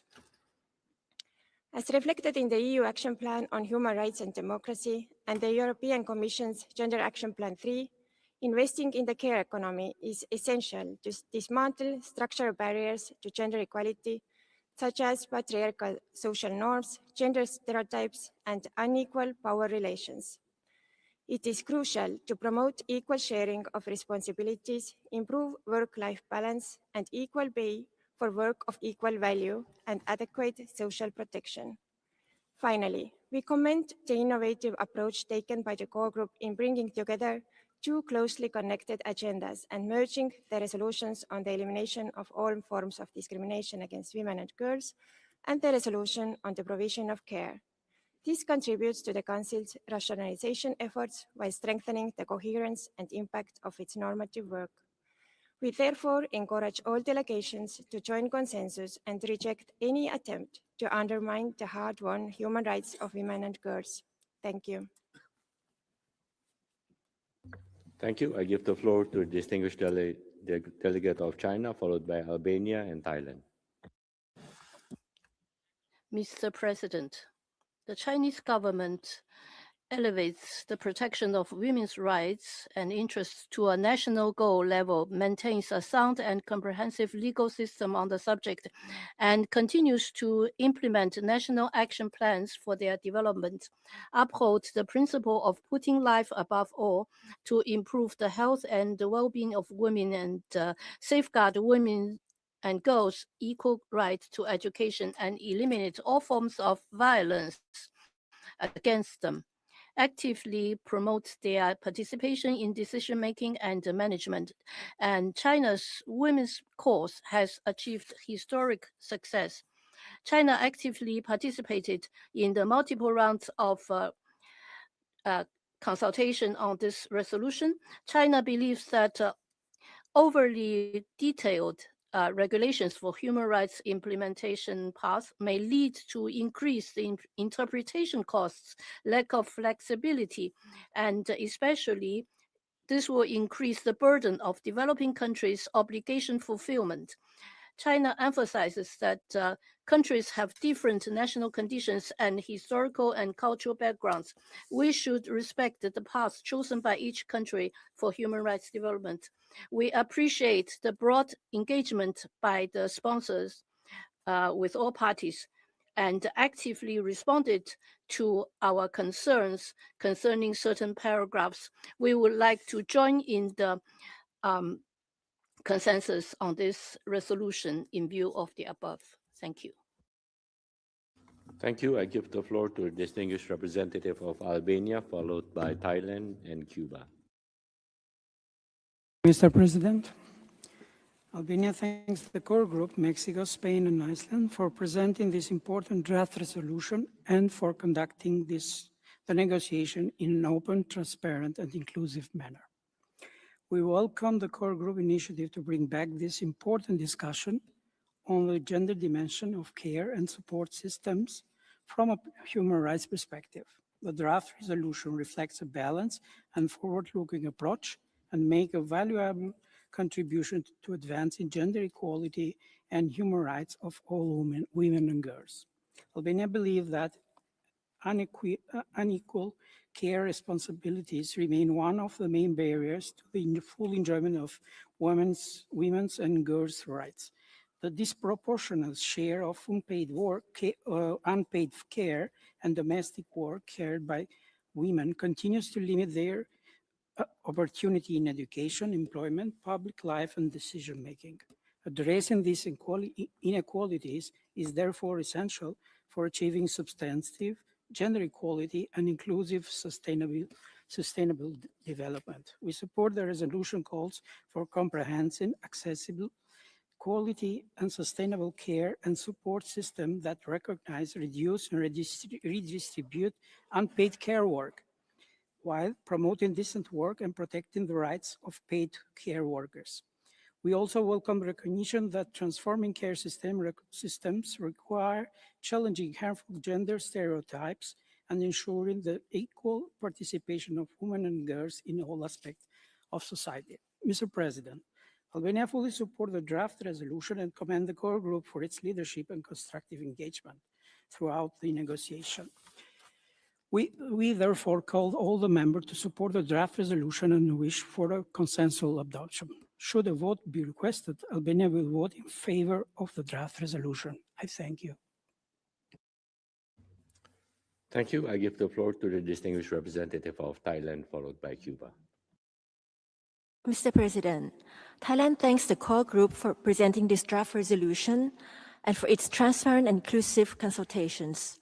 We particularly appreciate the constructive decision to mainstream the previous resolutions on the elimination of discrimination against women and girls and on the centrality of care and support from a human rights perspective into a single text.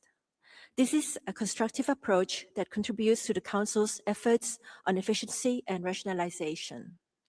Thailand attaches great importance to recognizing the contribution of both paid and unpaid care work to sustainable social and economic development while addressing the gender inequalities that continue to shape care responsibilities. In this regard, we welcome the recognition of regional efforts including the ASEAN Comprehensive Framework on Care Economy, which reflects our shared commitment to advancing this important agenda.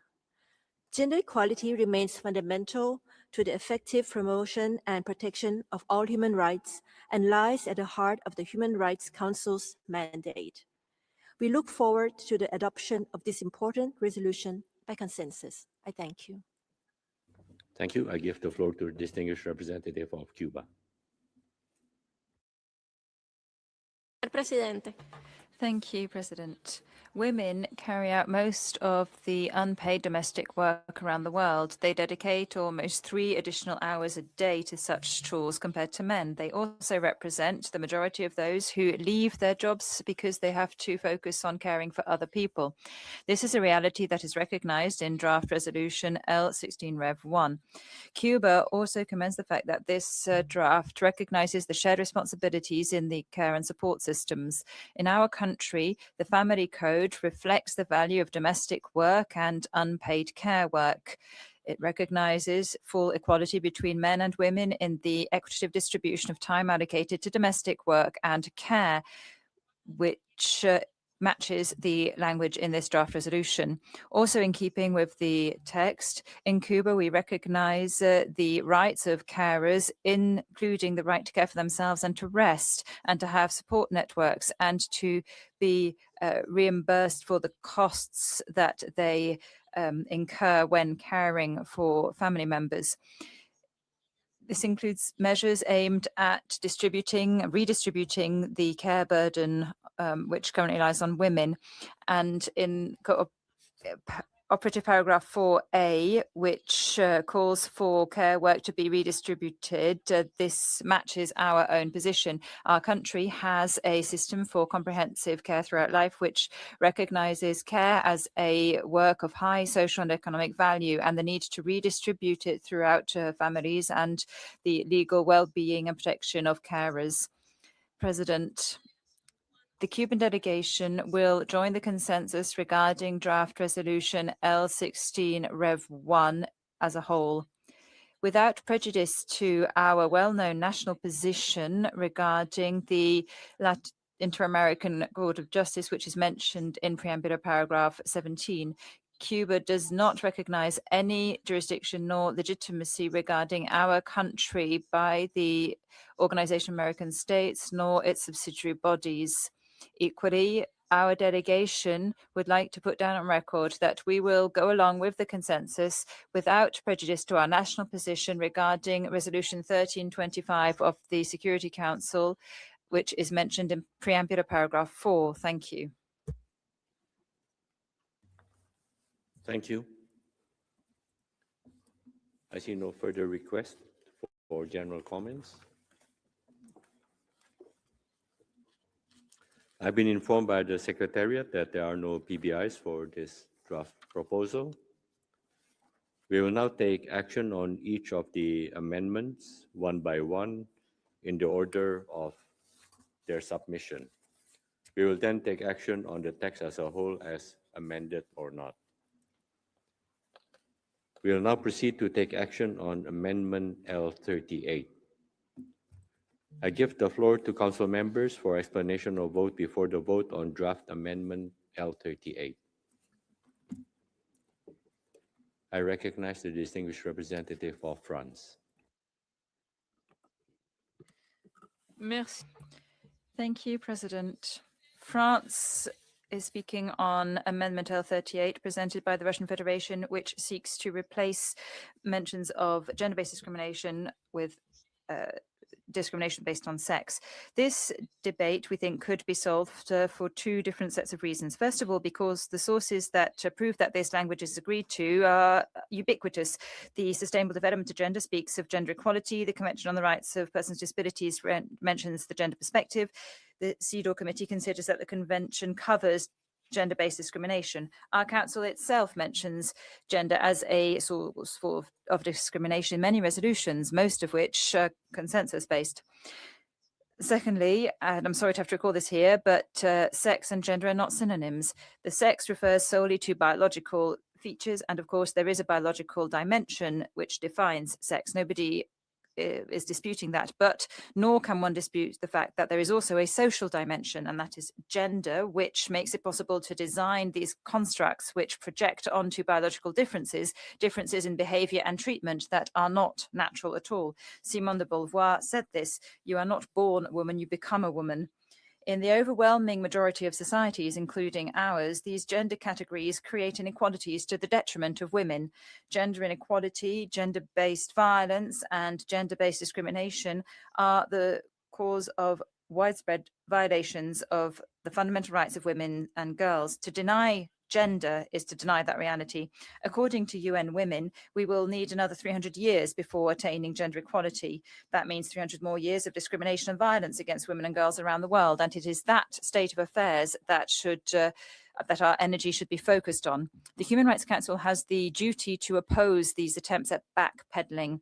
"Misnaming things adds to the world's misfortunes," said Albert Camus. "That is why France will categorically reject this amendment and will support the text as presented by its co-sponsors. And we call on all members of this council to do the same, to vote against Amendment L38 and to support the draft resolution." I thank you. Thank you. I see no further requests for explanation of vote before the vote.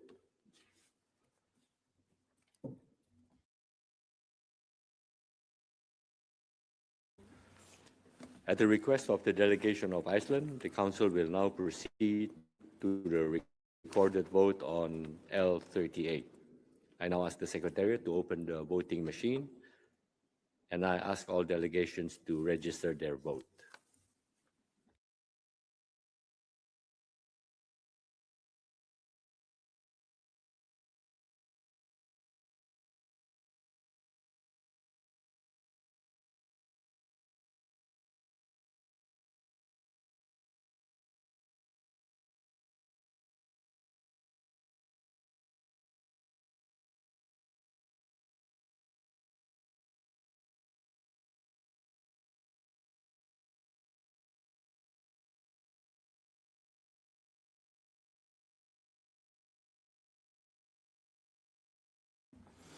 Have all delegations registered their vote?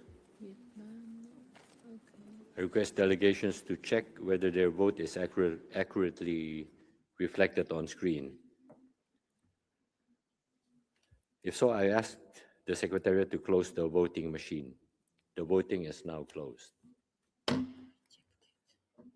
The result of the recorded vote are as follows: 7 in favor, 27 against, and 11 abstention. Amendment L38 is therefore rejected. Is that hard enough? Strong enough? A copy of the results of the votes will shortly be posted on the extranet.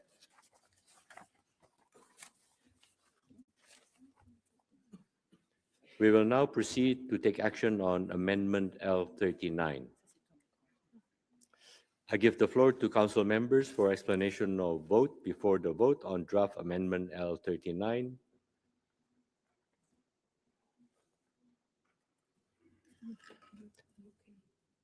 The distinguished representative of the UK, you have the floor. Thank you, Mr. President. The UK remains firmly committed to the elimination of all forms of discrimination against women and girls and regrets that several amendments have been tabled on this resolution. We take this opportunity to thank the core group for their efforts in bringing forward this timely and important resolution. We particularly value the decision by Mexico, Iceland, and Spain to merge their respective resolutions on this occasion, and this is exactly the type of rationalization efforts this Council desperately needs. Mr. President, Amendment L39 tabled by the Russian Federation seeks to narrow the scope of this resolution and ignore the lived realities of women and girls. The resolution we are adopting today rightly addresses the structural barriers at the root of the disproportionate burden of care and support work borne by women and girls. By referencing sexual and reproductive health services, the text follows well-established terminology which already includes healthcare. If the amendment were to be adopted, the resolution would be limited to clinical treatment when we know that it is crucial to provide services related to family planning, health checkups, and information. Mr. President, how can we reach an equal and fair distribution of care and support between women and men, girls and boys, if we do not take a comprehensive approach to the right to the enjoyment of the highest attainable standard of physical and mental health? We urge all members of the Council to vote against this amendment. Thank you. Thank you. See no further request for an explanation of vote before the vote. At the request of the delegation of Iceland, the Council will now proceed to a recorded vote on L39. I now ask the Secretariat to open the voting machine, and I ask all delegations to register their vote.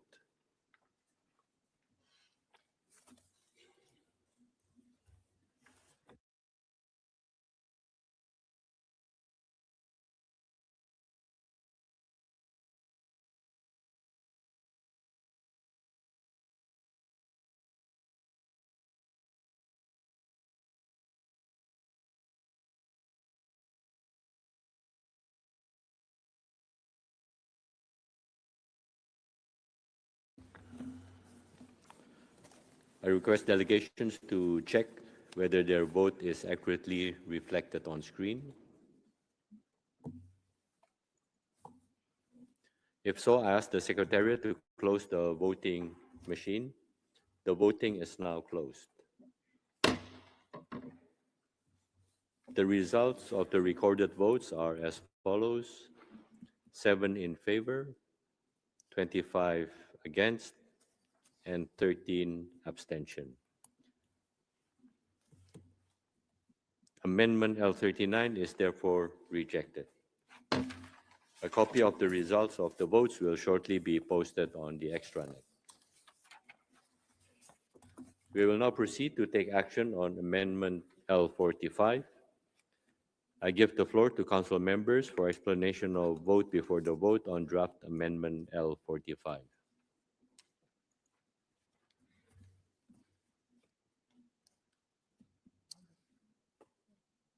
Okay.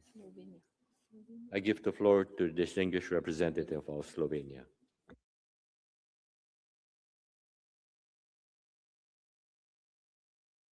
Thank you, Mr. President. Slovenia opposes the amendment L45 that seeks to delete a reference to sexual and reproductive health and rights from two parts of the text. Globally, women comprise the vast majority of health and social care workers. They also carry the vast majority of unpaid care and support work. A society's care economy, encompassing childcare, elder care, and healthcare, cannot function equitably or sustainably if human rights of women aren't fully respected. The loss or illness of a primary caregiver causes a collapse of household care architecture. It forces other family members, disproportionately adolescent girls, to step in and take over household care. It forces them out of the formal education and formal workforce, entrenching economic dependency. Therefore, protecting a caregiver's SRHR directly secures the stability of the entire family support structure. SRHR is a comprehensive term used in Human Rights Council resolutions, including in last year's resolution on preventable maternal mortality and morbidity and human rights. The importance of SRHR is in its comprehensiveness. It combines the highest attainable standard of physical and mental well-being regarding sexuality and reproduction, and it includes access to the health services, including essential and life-saving healthcare, as well as information needed to govern one's own sexual and reproductive life. SRHR is an essential element in reaching the highest attainable standard of physical and mental health. It builds on established rights to health, information, equality, bodily integrity, and is directly anchored in universal human rights. The right to life, the right to health, the right to privacy, the right to education, as well as freedom from discrimination and torture. Slovenia will vote no on this amendment and calls on all members of the Council to do the same and to support the resolution as presented by the core group. I thank you. Thank you. I see no further request for explanation of vote before the vote. At the request of the delegation of Iceland, the Council will now proceed to recorded vote on L45. I ask the Secretariat to open the voting machine, and I ask all delegations to register their vote.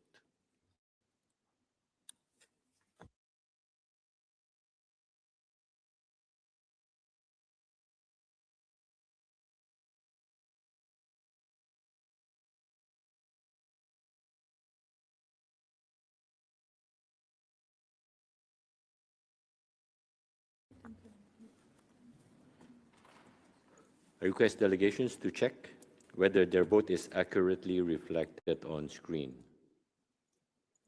If so, I ask the Secretariat to close the voting machine. The voting is now closed. The results of the recorded votes are as follows: 7 in favor, 26 against, and 12 abstention. Amendment L45 is therefore rejected. A copy of the results of the votes will shortly be posted on the extranet. We will now proceed to take action on Amendment L46. I give the floor to Council members for explanation of vote before the vote on draft Amendment L46.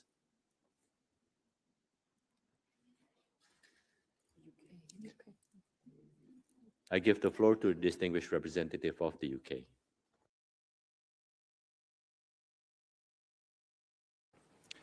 Thank you, Mr. President. We must once again take the floor to respond to this latest amendment, which aims to replace references to bodily autonomy throughout the resolution.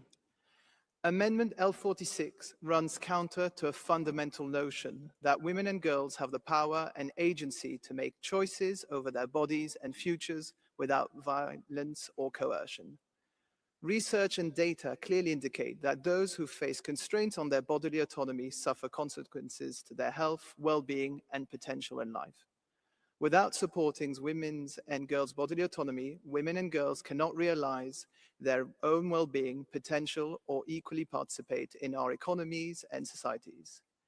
If we are to reverse the disproportionate share of care and support work, which is a primary driver of gender inequality, women and girls must have choices and, crucially, the autonomy to make free and informed decisions. Mr. President, we should collectively reject attempts to control half of the world's population. We will vote against this amendment and call all members of Council to do so as well. Thank you. Thank you. I see no further request for an explanation of vote before the vote. At the request of the delegation of Iceland, the Council will now proceed to a recorded vote on L46. I ask the Secretariat to open the voting machine and all delegations to register their votes.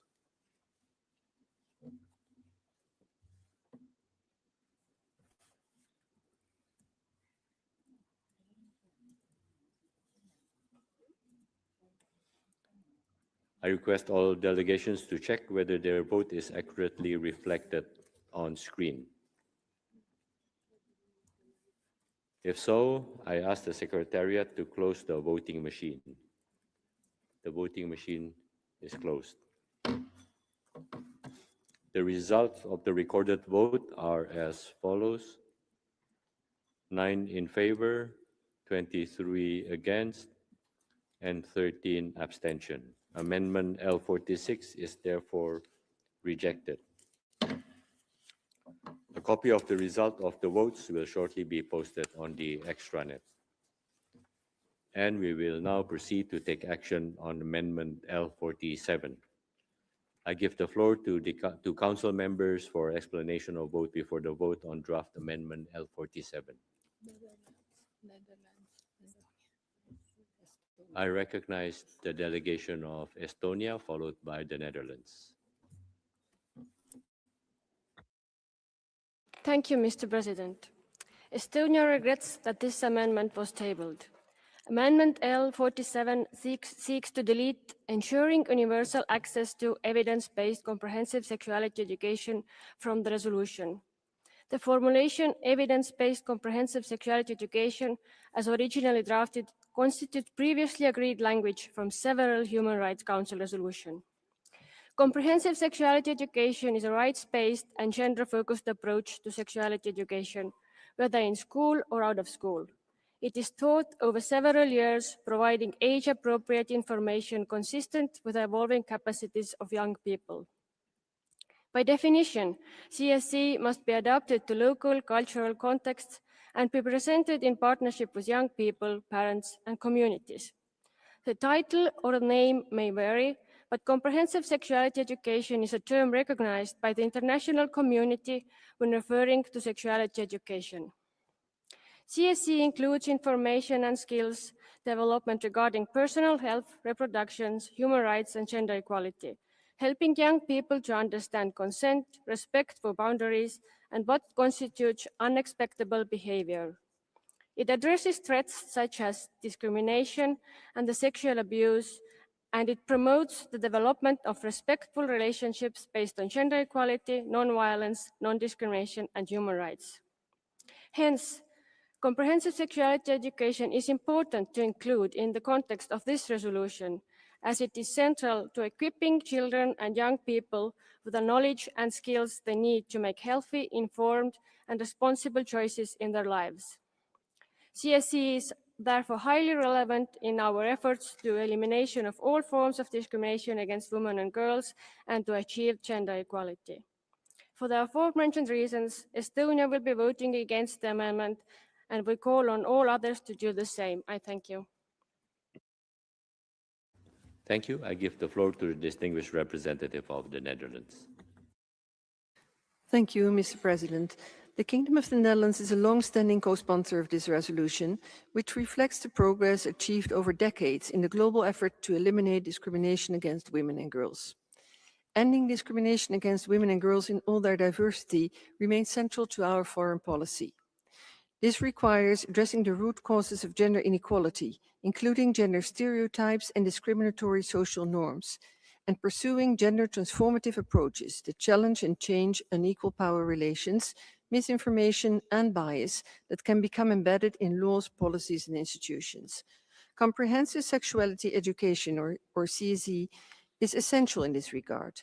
It equips young people with the knowledge, skills, attitudes, and values to understand and protect their health and well-being, to develop respectful social and interpersonal relationships, to reflect on how their choices affect both themselves and others, and to understand and uphold their rights throughout their lives.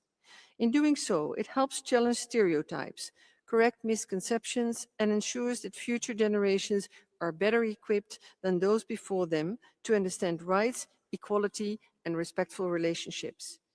It is also widely implemented.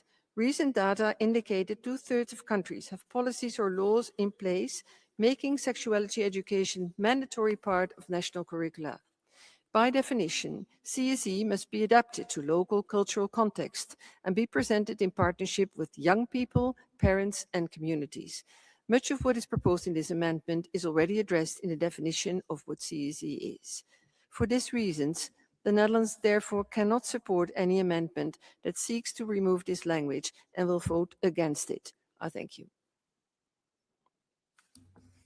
Thank you. I see no further request for an explanation of vote before the vote. At the request of the delegation of Iceland, the Council will now proceed to a recorded vote on L47. I ask the Secretariat to open the voting machine, and I ask all delegations to kindly register their votes.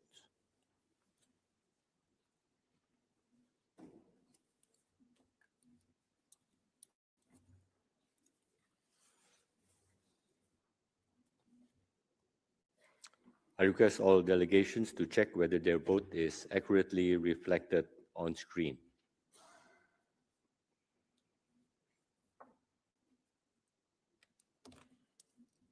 If so, I ask the Secretariat to close the voting machine, and the voting machine is now closed. The result of the recorded votes are as follows. 8 are in favor, 26 against, and 11 abstention. Amendment L47 is therefore rejected. A copy of the results of the votes will shortly be posted on the extranet. The Council will now proceed to take action on draft proposal L16/Ref1. I will give the floor to members of the Council who wish to make explanation of vote before the vote on draft resolution L16/Ref1.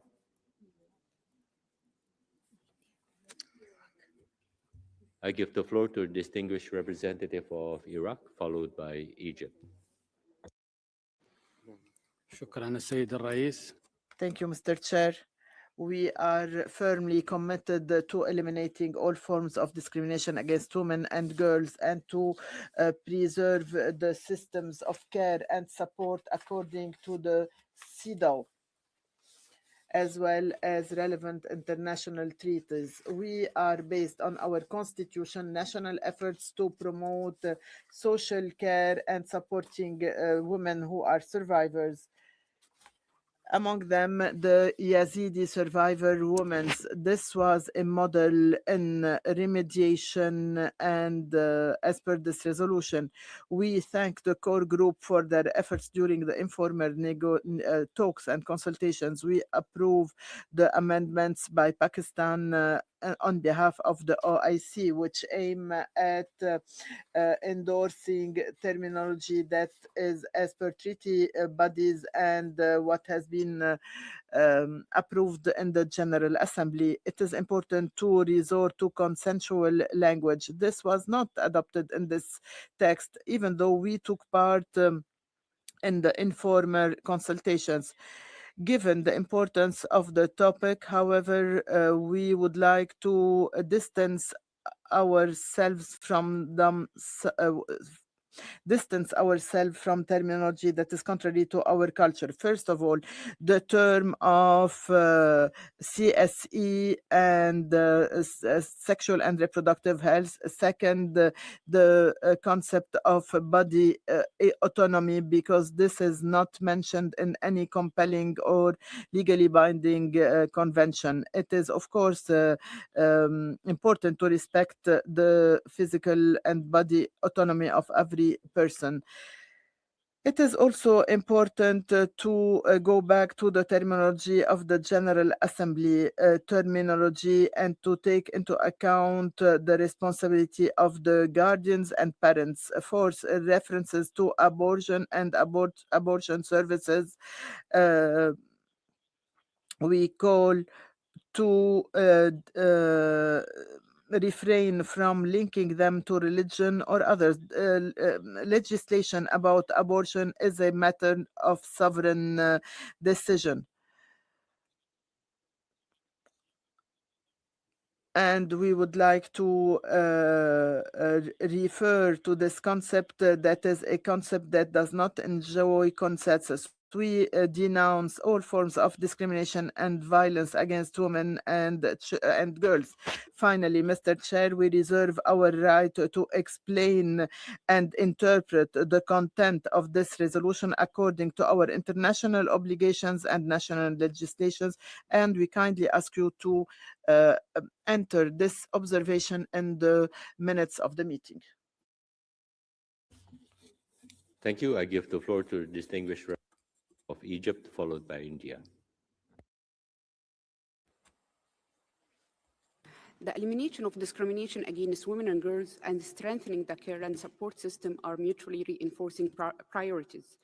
Egypt, therefore, welcomes bringing these two agendas together in a single resolution, reflecting their close linkages and contributing to the Human Rights Council ongoing rationalization efforts.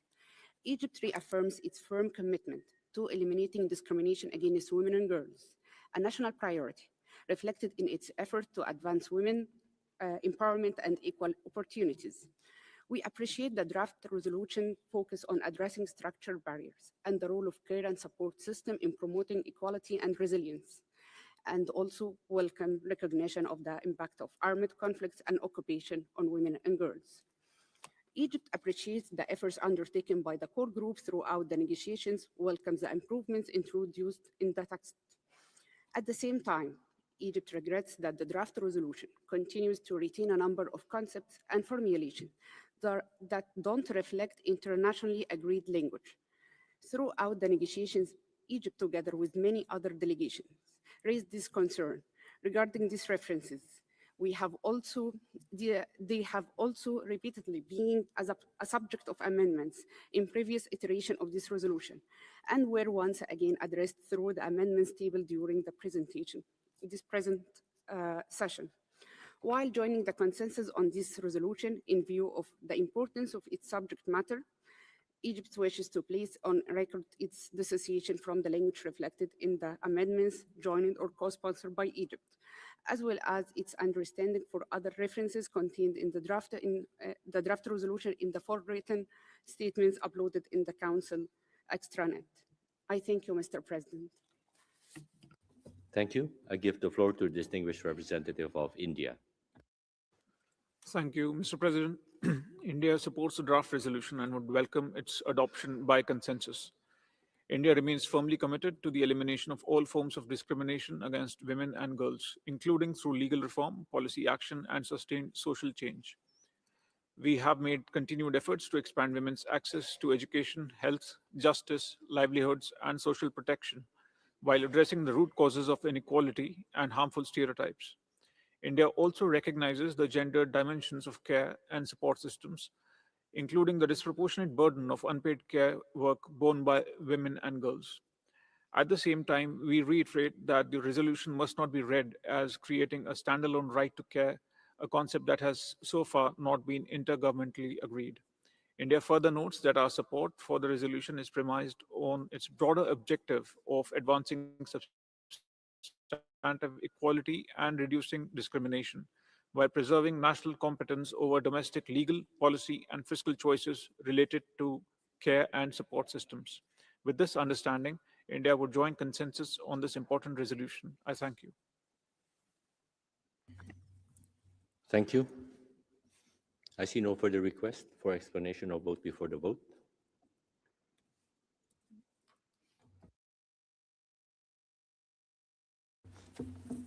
Is there a request for a vote on L16/Rev1? I see none. May I take it, therefore, that draft proposal L16/Rev1 may be adopted without a vote? It is so decided.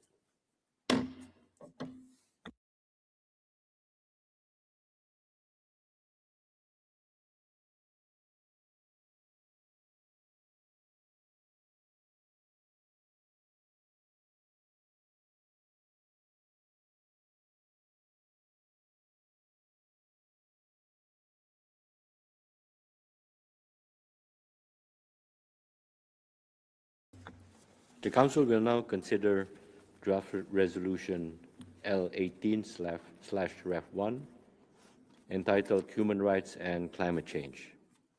I give the floor to the distinguished representative of the Philippines to introduce the draft text. Thank you, Mr. President. I have the honor to present L18 on behalf of Bangladesh and Vietnam. As we speak, millions of people around the world continue to suffer the adverse effects of climate change. Many endure extreme heat and prolonged drought, and many more brave violent typhoons and floods, as well as the slower but often irreversible impacts of sea level rise, desertification, and biodiversity loss. Climate change threatens lives and livelihoods, drives displacement, and ultimately undermines the enjoyment of human rights of all, particularly the most vulnerable and least responsible. The climate change crisis is fundamentally a human rights crisis, and the actions we take today will shape the lives of future generations. We must adapt, even as we mitigate, so we all can live in dignity and enjoy our human rights fully and equally. L18 therefore focuses on climate adaptation and intergenerational equity. It reaffirms the urgency of transformational adaptation to reduce climate vulnerabilities. L18 recognizes that adaptation measures are most effective when they are country-owned and country-driven. When they are participatory, transparent, and guided by the best available science and traditional knowledge. It also underscores that adaptation policies should be informed by human rights, gender equality, social justice, and intergenerational equity. Drawing on the landmark 2025 ICJ Advisory Opinion, L18 calls upon states to respect and ensure the effective enjoyment of human rights by protecting the climate system. It further underscores the duty of states to cooperate,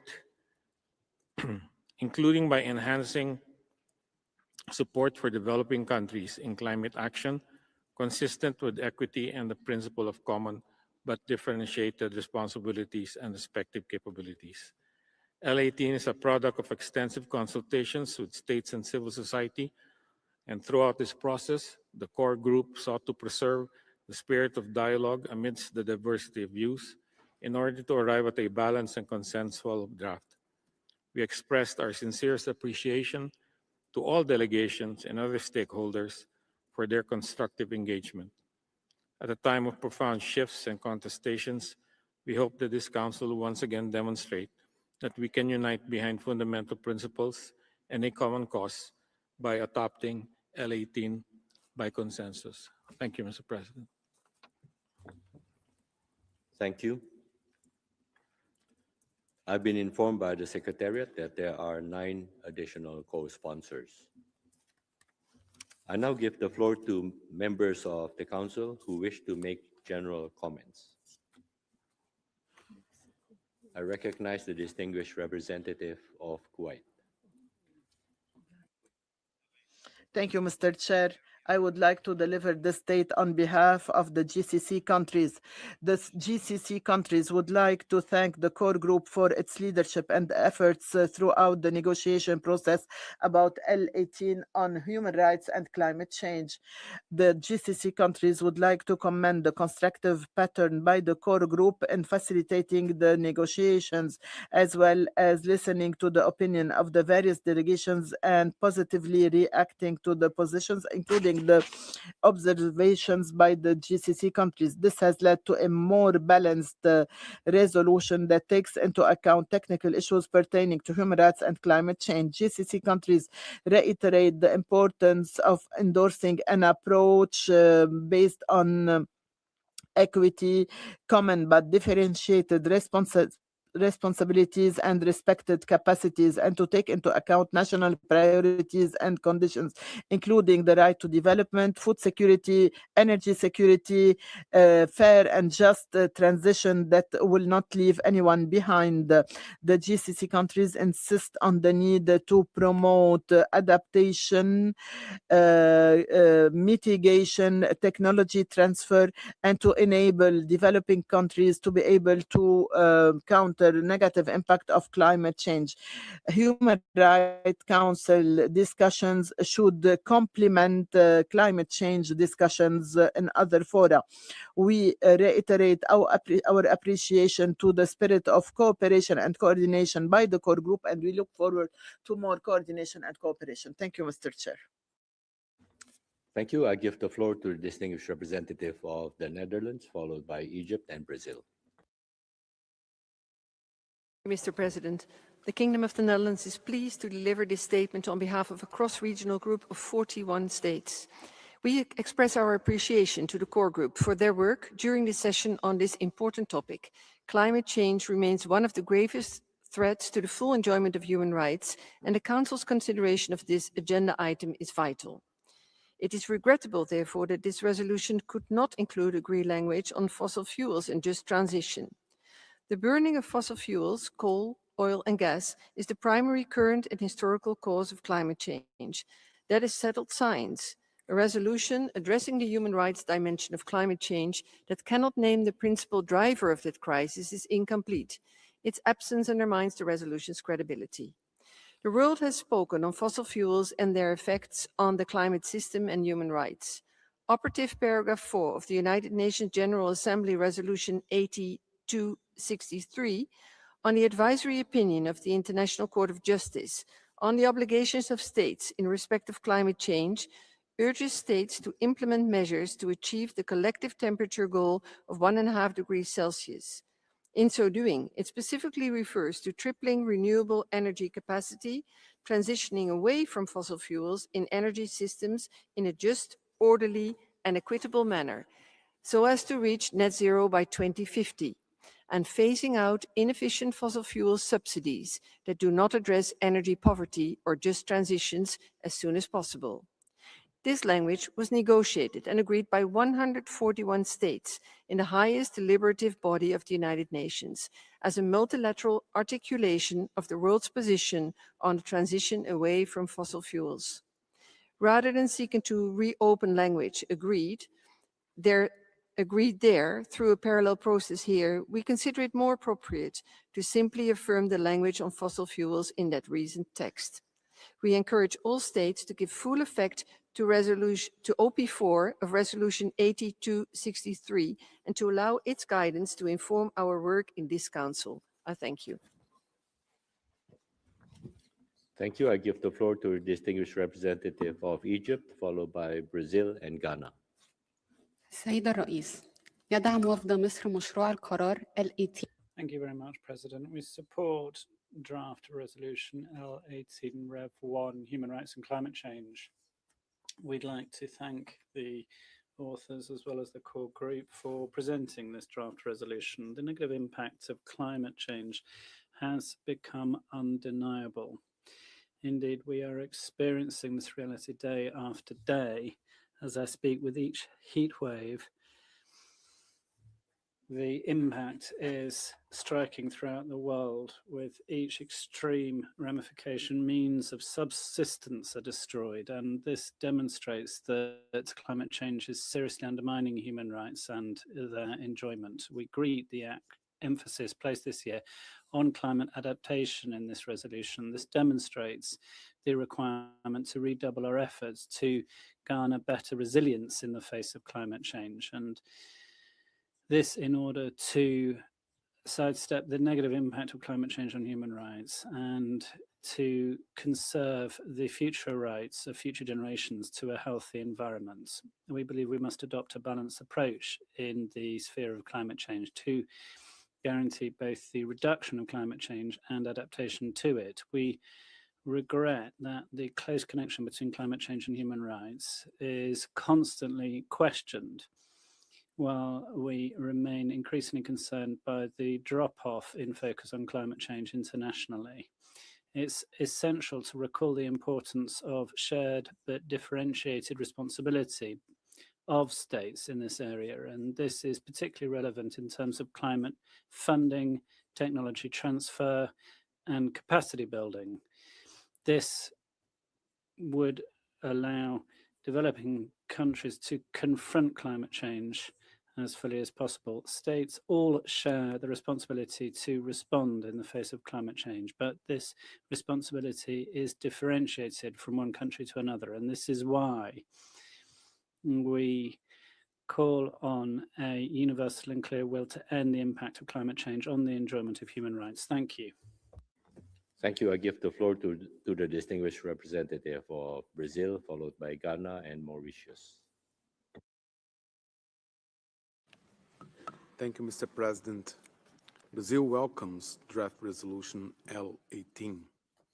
We appreciate references to the progress achieved at COP30, held in Belém do Pará last November, which represented an important milestone in strengthening the interface between climate action and human rights.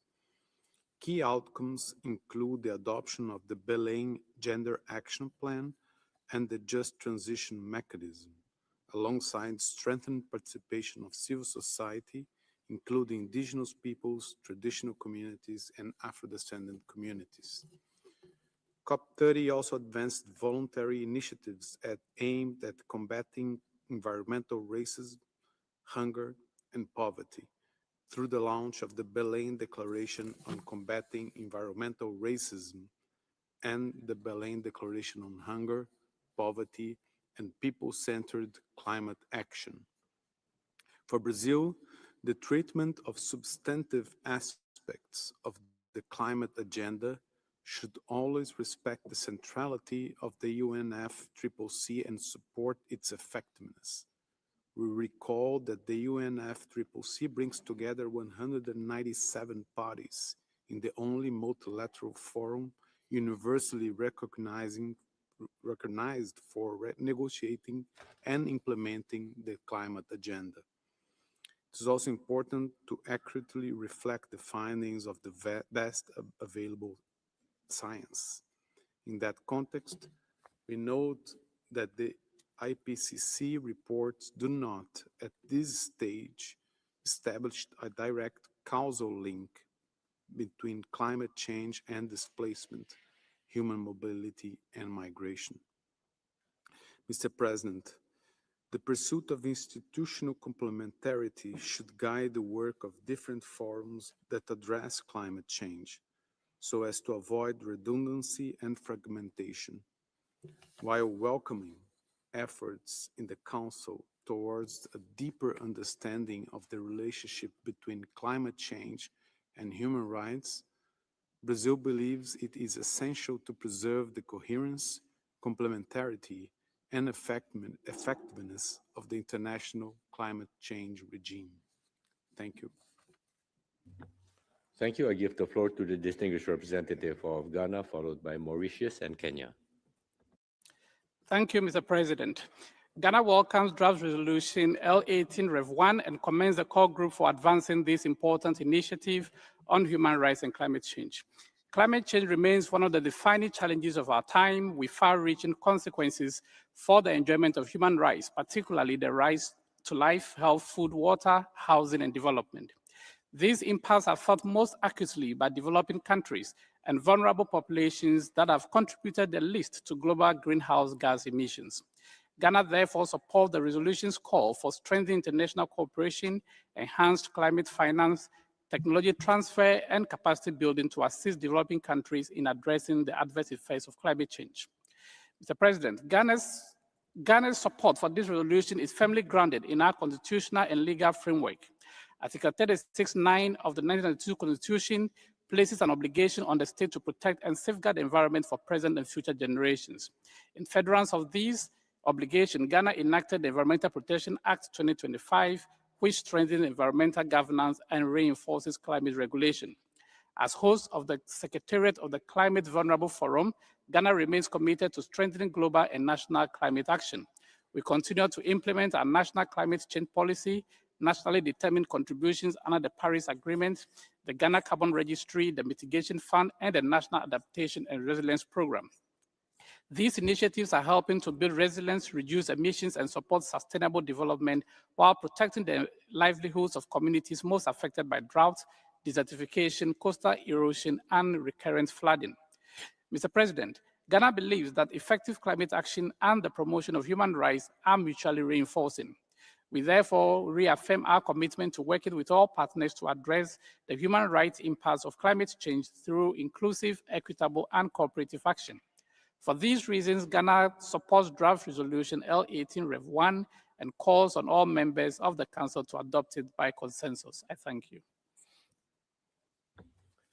Thank you. I give the floor to the distinguished representative of Mauritius, followed by Kenya and Pakistan. Mr. President, Mauritius thanks the core group for presenting this resolution with its enhanced focus on adaptation. Small island developing countries such as Mauritius always highlight that although we collectively emit less than 1% of the global emissions, we are the ones that suffer the most from the adverse impacts of climate change. SEEDS have committed to contribute to the unconditional share of our NDCs, which are mainly mitigation measures. We don't consider it just, but we stand by it. Mauritius is one of the most exposed countries to extreme weather events. We're also suffering from slow onset events such as rising sea levels, which is having a catastrophic effect on our tourism industry, one of the main pillars of our economy. Not to mention the forced displacement of people living in these areas, many of whom are among the most vulnerable. On the other hand, our pattern of rainfall has changed, and we now have heavy outbursts of rain in short periods, followed by prolonged droughts, severely impacting all of our socioeconomic activities. Mitigation and adaptation are the two complementary ways to respond to climate change and global warming.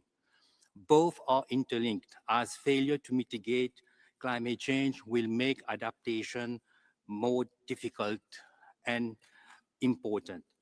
The heat wave which recently hits us and which will hit us in the next coming days is a powerful reminder of the urgency for adaptation measures.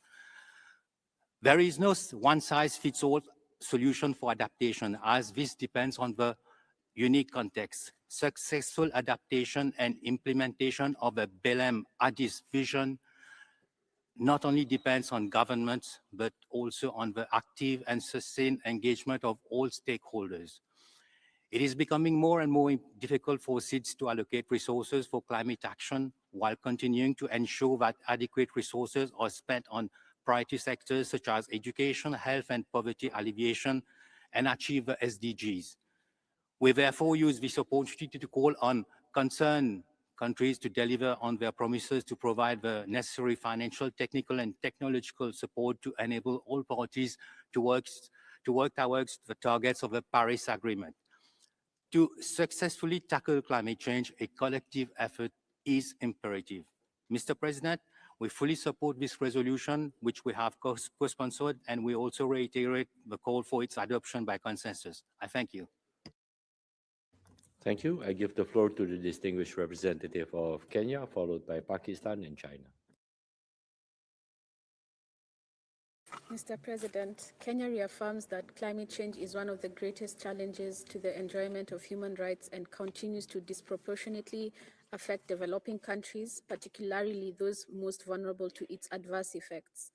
As a country at the forefront of climate action, Kenya recognizes that effective adaptation, resilience building, and equitable access to climate finance are indispensable to safeguarding livelihoods, protecting vulnerable communities, and advancing sustainable development. We therefore attach particular importance to strengthening adaptation efforts and ensuring that climate responses are grounded in equity and national priorities. Kenya welcomes the resolution's emphasis on scaling up adaptation action, addressing loss and damage, enhancing access to climate finance, and reaffirming the principle of common but differentiated responsibilities and respective capabilities. We also welcome its recognition of the importance of a human rights-based approach to climate action and strengthened international cooperation in supporting developing countries. Kenya remains committed to working constructively with all partners to advance climate action that protects both people and the planet. Thank you, Mr. President. Thank you. I give the floor to the distinguished representative of Pakistan, followed by China and Ethiopia.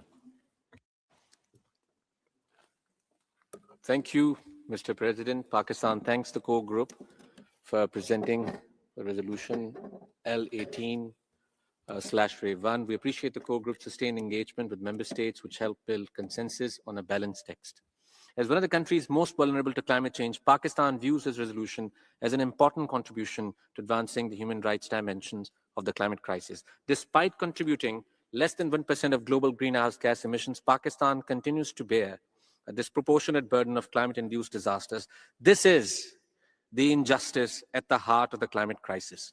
Those least responsible are paying the highest price. Pakistan welcomes the recognition of the right to water and sanitation in the text. We further underline that uninterrupted access to water must be ensured through full compliance with international law and applicable treaty obligations. Mr. President, climate discussions cannot be reduced to selective narratives that shift attention away from historical responsibility, equity, and the means of implementation. They must remain firmly anchored in the principle of common but differentiated responsibilities and respective capabilities, the CBDRR.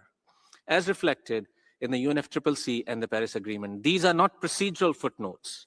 They are the foundation of any credible and just climate response.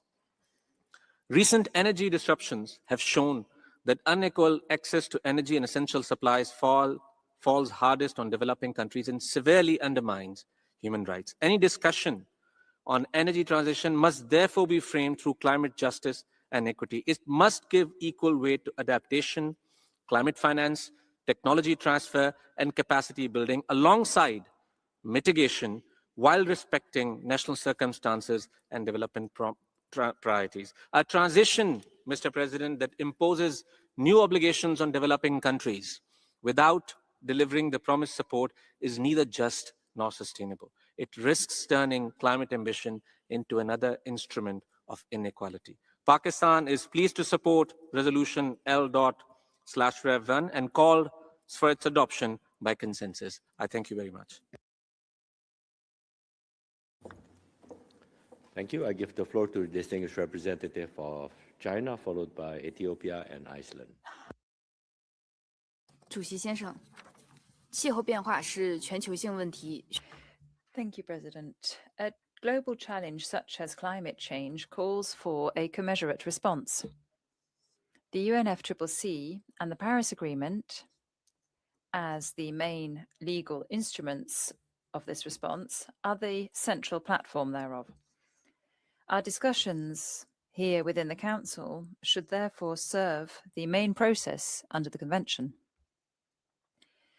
Committed to green development and low carbon development, China is striving not only to strictly comply with its climate obligations, but also to help as best it can developing countries through South-South cooperation in order to achieve a global climate governance system that is just, reasonable, and that benefits all. We insist on the principle of shared but differentiated responsibilities and respective capacities, according to which developed countries, and in particular the major historic emitters, should shoulder particular responsibility here and support the climate actions of developing countries and provide financial, technical support and capacity building. China has actively participated in the negotiation of this draft, and we have submitted our suggestions. We, therefore, are joining the consensus on this draft resolution. Thank you. Thank you. I give the floor to the distinguished representative of Ethiopia, followed by Iceland and Cuba.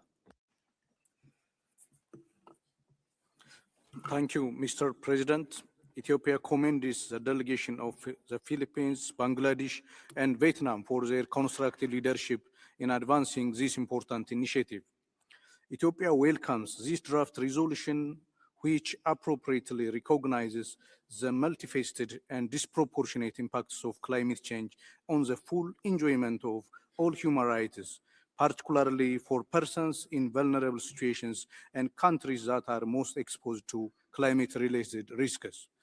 The text reflects a balanced and comprehensive approach that integrates human rights, climate action, sustainable development, and the principles of common but differentiated responsibilities and respective capabilities.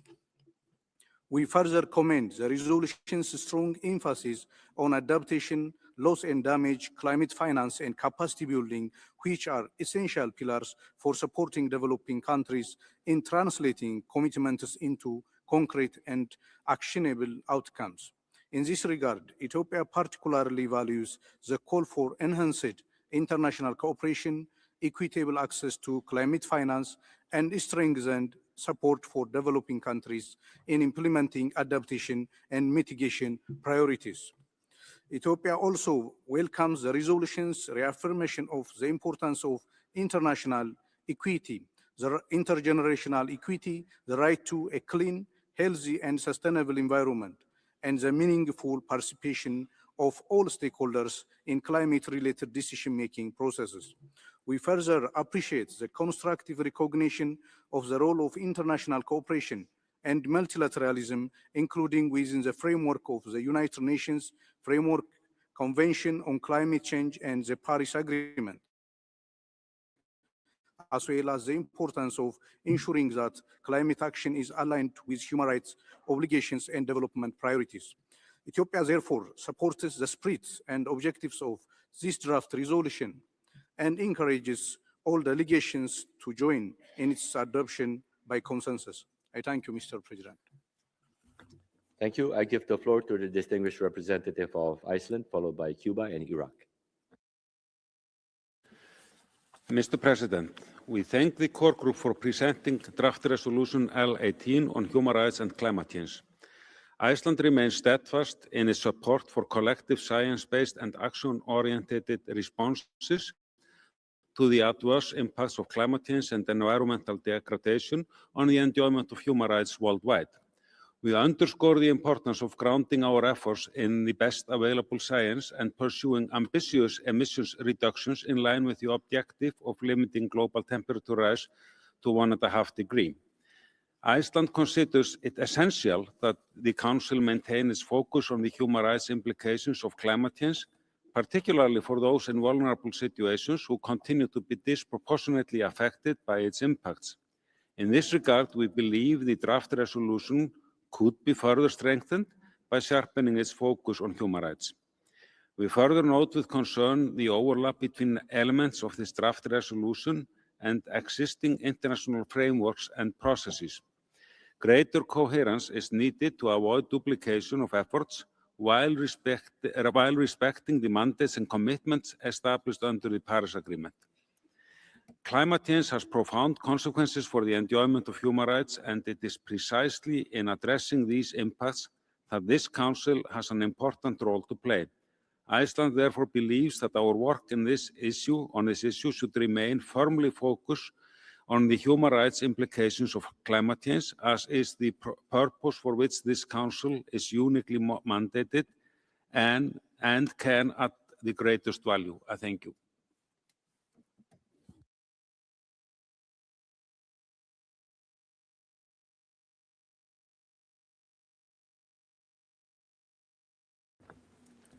I give the floor to the distinguished representative of Cuba. Señor Presidente.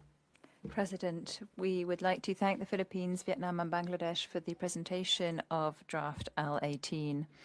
We recognize their efforts to ensure that this initiative takes into account in a due and balanced manner the various approaches and technical complexities that characterize international discussions on climate change. Cuba welcomes that the text includes references to the reparation measures for loss and damage caused by climate change and environmental degradation. Initiatives of this kind contribute to improving the capacity to respond of developing countries in the face of the adverse impacts of this global phenomenon. We also welcome that the text recognizes the specific needs and particular circumstances that small island developing states are grappling with, as well as the least developed countries. We therefore also consider timely the references in the text to the principles of equity and shared but differentiated responsibilities. Although addressing climate change is a shared challenge, developed countries need to shoulder their historic obligations and responsibilities, which derive from decades of exploiting and not protecting the environment. As a small island state which is particularly hard hit by the impacts of climate change, Cuba supports draft resolution L18, and we hope that this draft resolution will be approved by consensus. Many thanks, President. Thank you. I give the floor to the distinguished representative of Iraq. شكرا السيد الرئيس. Thank you, President. The Republic of Iraq has the honor of delivering this statement on behalf of the Arab group that are member states of this council. We all align ourselves with this statement. We would like to thank the core group, in particular the Philippines, the penholder of this draft, for the very proactive involvement and the efforts made throughout the negotiations on draft L18/Rev1. We commend the efforts made by the core group to ensure that this resolution reflects in a balanced way the technical aspects which are complex and which are intrinsic in climate negotiations. This year's resolution places an emphasis on adaptation, which is a major issue in particular for developing countries that face the worst of the consequences of climate change. We would like to reaffirm in this regard that strengthening adaptation capacities allow for adapting to environmental situations, and we therefore welcome the latest version, which is balanced and comprehensive and which is based on consensus-based decisions stemming from the fora tasked with climate change, in particular the UNFCCC.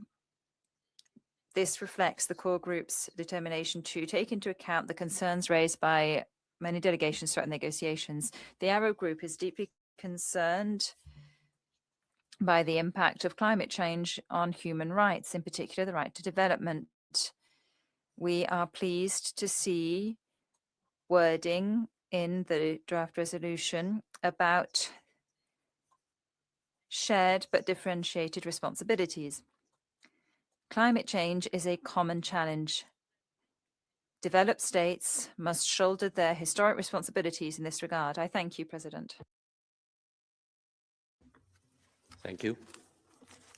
I see no further requests for general comments. I've been informed by the Secretariat that there are PBIs for this draft proposal, and the corresponding PBI oral statement has been made available on the HRC extranet. I now give the floor to members of the Council who may wish to make explanations or vote before the vote on the draft proposal L18/Rev1. I give the floor to distinguished representative of Marshall Islands. Thank you, Mr. President. The Republic of the Marshall Islands is pleased to deliver the statement that has been agreed by the Pacific Small Island Developing States with permanent missions here in Geneva. Climate change remains the single greatest threat to the full enjoyment of human rights for our people. It deserves sustained and ambitious attention from this Council. We thank the core group for its leadership and the many delegations that work constructively towards consensus. However, we regret that this resolution does not reflect the significant developments in international climate governance since the Council last considered this issue. Particularly concerning is the absence from this resolution of agreed language on fossil fuels and the just transition. Fossil fuels have already intensified extreme heat events and made them significantly more frequent, accelerated the melting of glaciers and ice sheets, raised global sea levels, increased the intensity of extreme rainfall and flooding, driven ocean warming and acidification, and lengthened and worsened drought and wildfire seasons. For low-lying coastal and island nations in particular, these are not abstract projections. They are present, compounding, and in some cases, irreversible harms. A human rights resolution on climate change that cannot acknowledge international agreement on fossil fuels is not only incomplete, it also risks becoming obsolete. It falls behind both the science and the evolution of international consensus. That this Council has produced such a text during the most severe fossil fuel-induced heat wave recorded in Europe is difficult to comprehend. This omission is all the more striking given that it is only weeks ago that the United Nations General Assembly adopted Resolution A/Res/80/263 on the advisory opinion of the International Court of Justice on the obligations of states in respect of climate change. That resolution urged states to implement measures to achieve 1.5 degrees Celsius, including by transitioning away from fossil fuels in a just, orderly, and equitable manner. This language was not developed in isolation. It reflects the most recent expression of the collective will of the international community, building on the first global stocktake under the Paris Agreement and informed by the landmark advisory opinion of the International Court of Justice. It was agreed by 141 states in the highest deliberative body of the United Nations. We will not accept a watered-down or weakened alternative. Instead, we encourage all states to give full effect to that resolution and to allow it, together with the advisory opinion on the International Court of Justice, to inform the future work of this Council. Pacific States will continue to advocate for climate action that is guided by science, grounded in international law, and commensurate with the scale and urgency of the climate crisis. Como tal, and I thank you. Thank you. I give the floor to the distinguished representative of India, followed by Japan and the UK. Thank you, Mr. President. We thank the core group for their efforts and constructive engagement throughout the negotiations that enabled the incorporation of various suggestions by member states in the text of this draft resolution. India remains steadfast in its climate commitments, rooted in UNFCCC and Paris Agreement principles of equity and common but differentiated responsibilities. Throughout the negotiations, we participated constructively with a view to reaching consensus on the text. While some of our proposals have been taken on board, some concerns remain as regards the references in the text to the right to a clean, healthy, and sustainable environment. As we have stated previously in the Council, neither Human Rights Council nor the General Assembly resolutions themselves create legally binding obligations. It is only through conventions and treaties that state parties commit to a new human right and undertake appropriate obligations for its realization. At this stage, there is no agreed definition of the terms clean, healthy, or sustainable that have been used to qualify the right. They remain open to subjective interpretation. Accordingly, we had abstained on Human Rights Council Resolution 4813 and dissociated from operative paragraph 1 of General Assembly Resolution 76300, as well as subsequent references to this right in various Human Rights Council resolutions. Therefore, while reaffirming our support for this resolution, we would like to dissociate from the references in its preambular paragraphs to the human right to a clean, healthy, and sustainable environment. I thank you. Thank you. I give the floor to the distinguished representative of Japan, followed by UK and Estonia. Thank you, Mr. President. Japan recognizes the significance of discussing the human rights implications of climate change in this council. But at the same time, climate measures should be negotiated at a COP and CMA under the UNFCCC and the Paris Agreement. Addressing them here merely causes confusion and undermines the party-driven process. Japan will not block the consensus. However, Japan has serious concerns about PPs 33, 35, 38, 39, 46, 47, and OPs 7, 14, 15, and 16, and we dissociate from them. First, PP 33 and 39 and OP 7, 14, 15, and 16 mainly concern climate finance and related matters. They include elements that go beyond the Council's mandate and elements that may change and prejudice COP or CMA outcomes. As such, Japan cannot accept them. We also cannot accept PP 46 on last year's climate finance panel. Second, PP 35 and 47 treat climate justice as if it were an established principle. This is also unacceptable to us. In addition, the references in the resolution to the CBDR principles are inappropriate.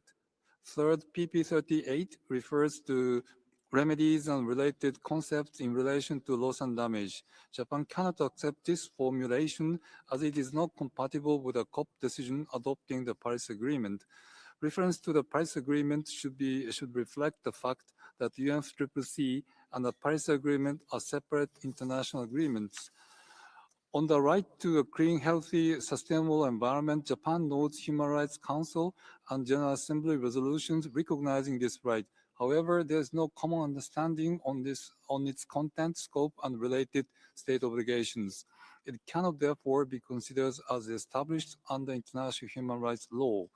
Finally, the resolution refers to climate finance, implication of GST decisions, and the United Nations Framework Convention on International Tax Cooperation. These should be discussed in COP or CMA or other dedicated fora, and their inclusion should not be interpreted as suggesting new obligations or prejudging those processes. The same applies to panel discussions and analytical assessments on human rights and climate adaptation. Regardless of the concerns we have with this resolution, Japan does not underestimate the human rights implications of climate change and will continue to engage constructively to protect and promote human rights. I thank you, Mr. President. Thank you. I give the floor to the distinguished representative of the UK, followed by Estonia. Thank you, Mr. President. The UK thanks the core group led by the Philippines for their hard work this session. We appreciate their engagement with us. The UK particularly welcomes the focus of this year's resolution on the needs and interests of future generations. It is entirely appropriate to that theme that this resolution underscores the importance of efforts to limit the global temperature increase to 1.5 degrees Celsius. The need and urgency for greater mitigation, action and ambition is clear. So we are firmly of the view that mitigation should be more prominent in this resolution, and we are disappointed that it is not. A just, orderly and equitable transition away from fossil fuels is integral to mitigation efforts, as the cross-regional general comment has just set out. There is no dispute from the UK that climate change can and does impact the enjoyment of human rights. That is properly a matter for this Council. However, the Human Rights Council should not be used as a forum to renegotiate the climate treaties or to misrepresent the independent legal nature of the Paris Agreement. Accordingly, the UK does not support any text in this resolution that does not accurately reflect obligations under the Paris Agreement or the decisions taken under it, including those in paragraph 28 of the Global Stocktake. Nor should the principles of equity and common but differentiated responsibilities be applied in a manner inconsistent with that already agreed in UN climate negotiations. So we likewise do not support any such text that does so here. Whilst we appreciate the rationalisation of the text on loss and damage, we remain deeply concerned by this resolution's framing of the provision of climate finance and loss and damage. The new collective quantified goal adopted at COP29 and which establishes the framework for climate finance through to 2035 represents a clear consensus on climate finance. It is simply unhelpful for this resolution to be inconsistent with that agreed outcome.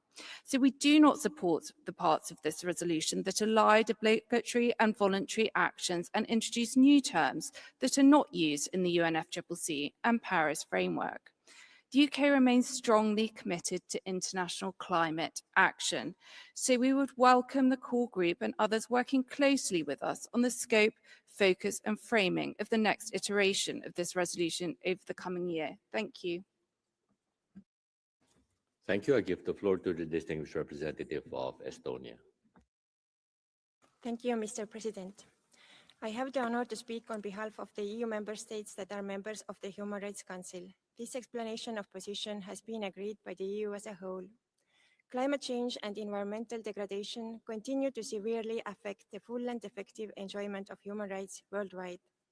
As the world's largest contributor of climate finance, the EU and its member states remain committed to supporting developing countries that are particularly vulnerable to the adverse effects of climate change in both mitigation and adaptation efforts.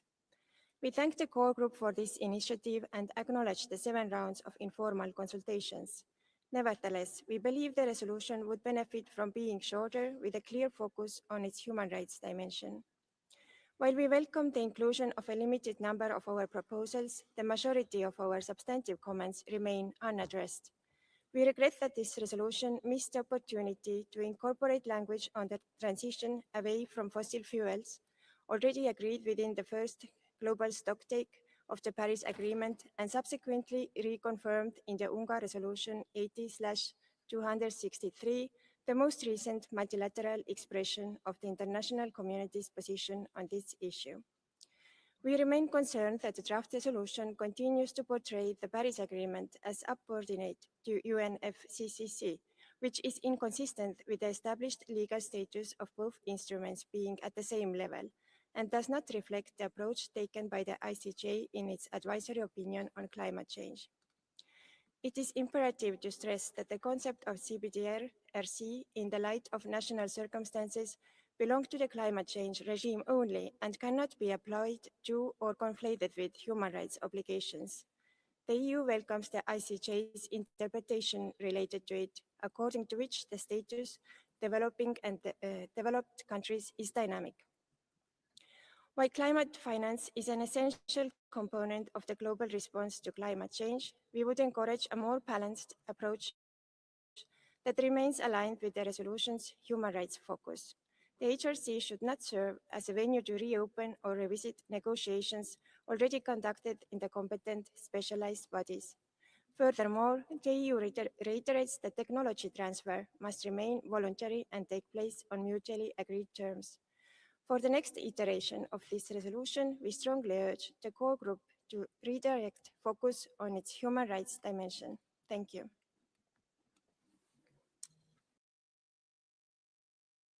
Thank you. I see no further request for an explanation of vote before the vote. Is there a request for a vote? I see none. May I take it, therefore, that the draft proposal L18/Ref1 may be adopted without a vote? It is so decided.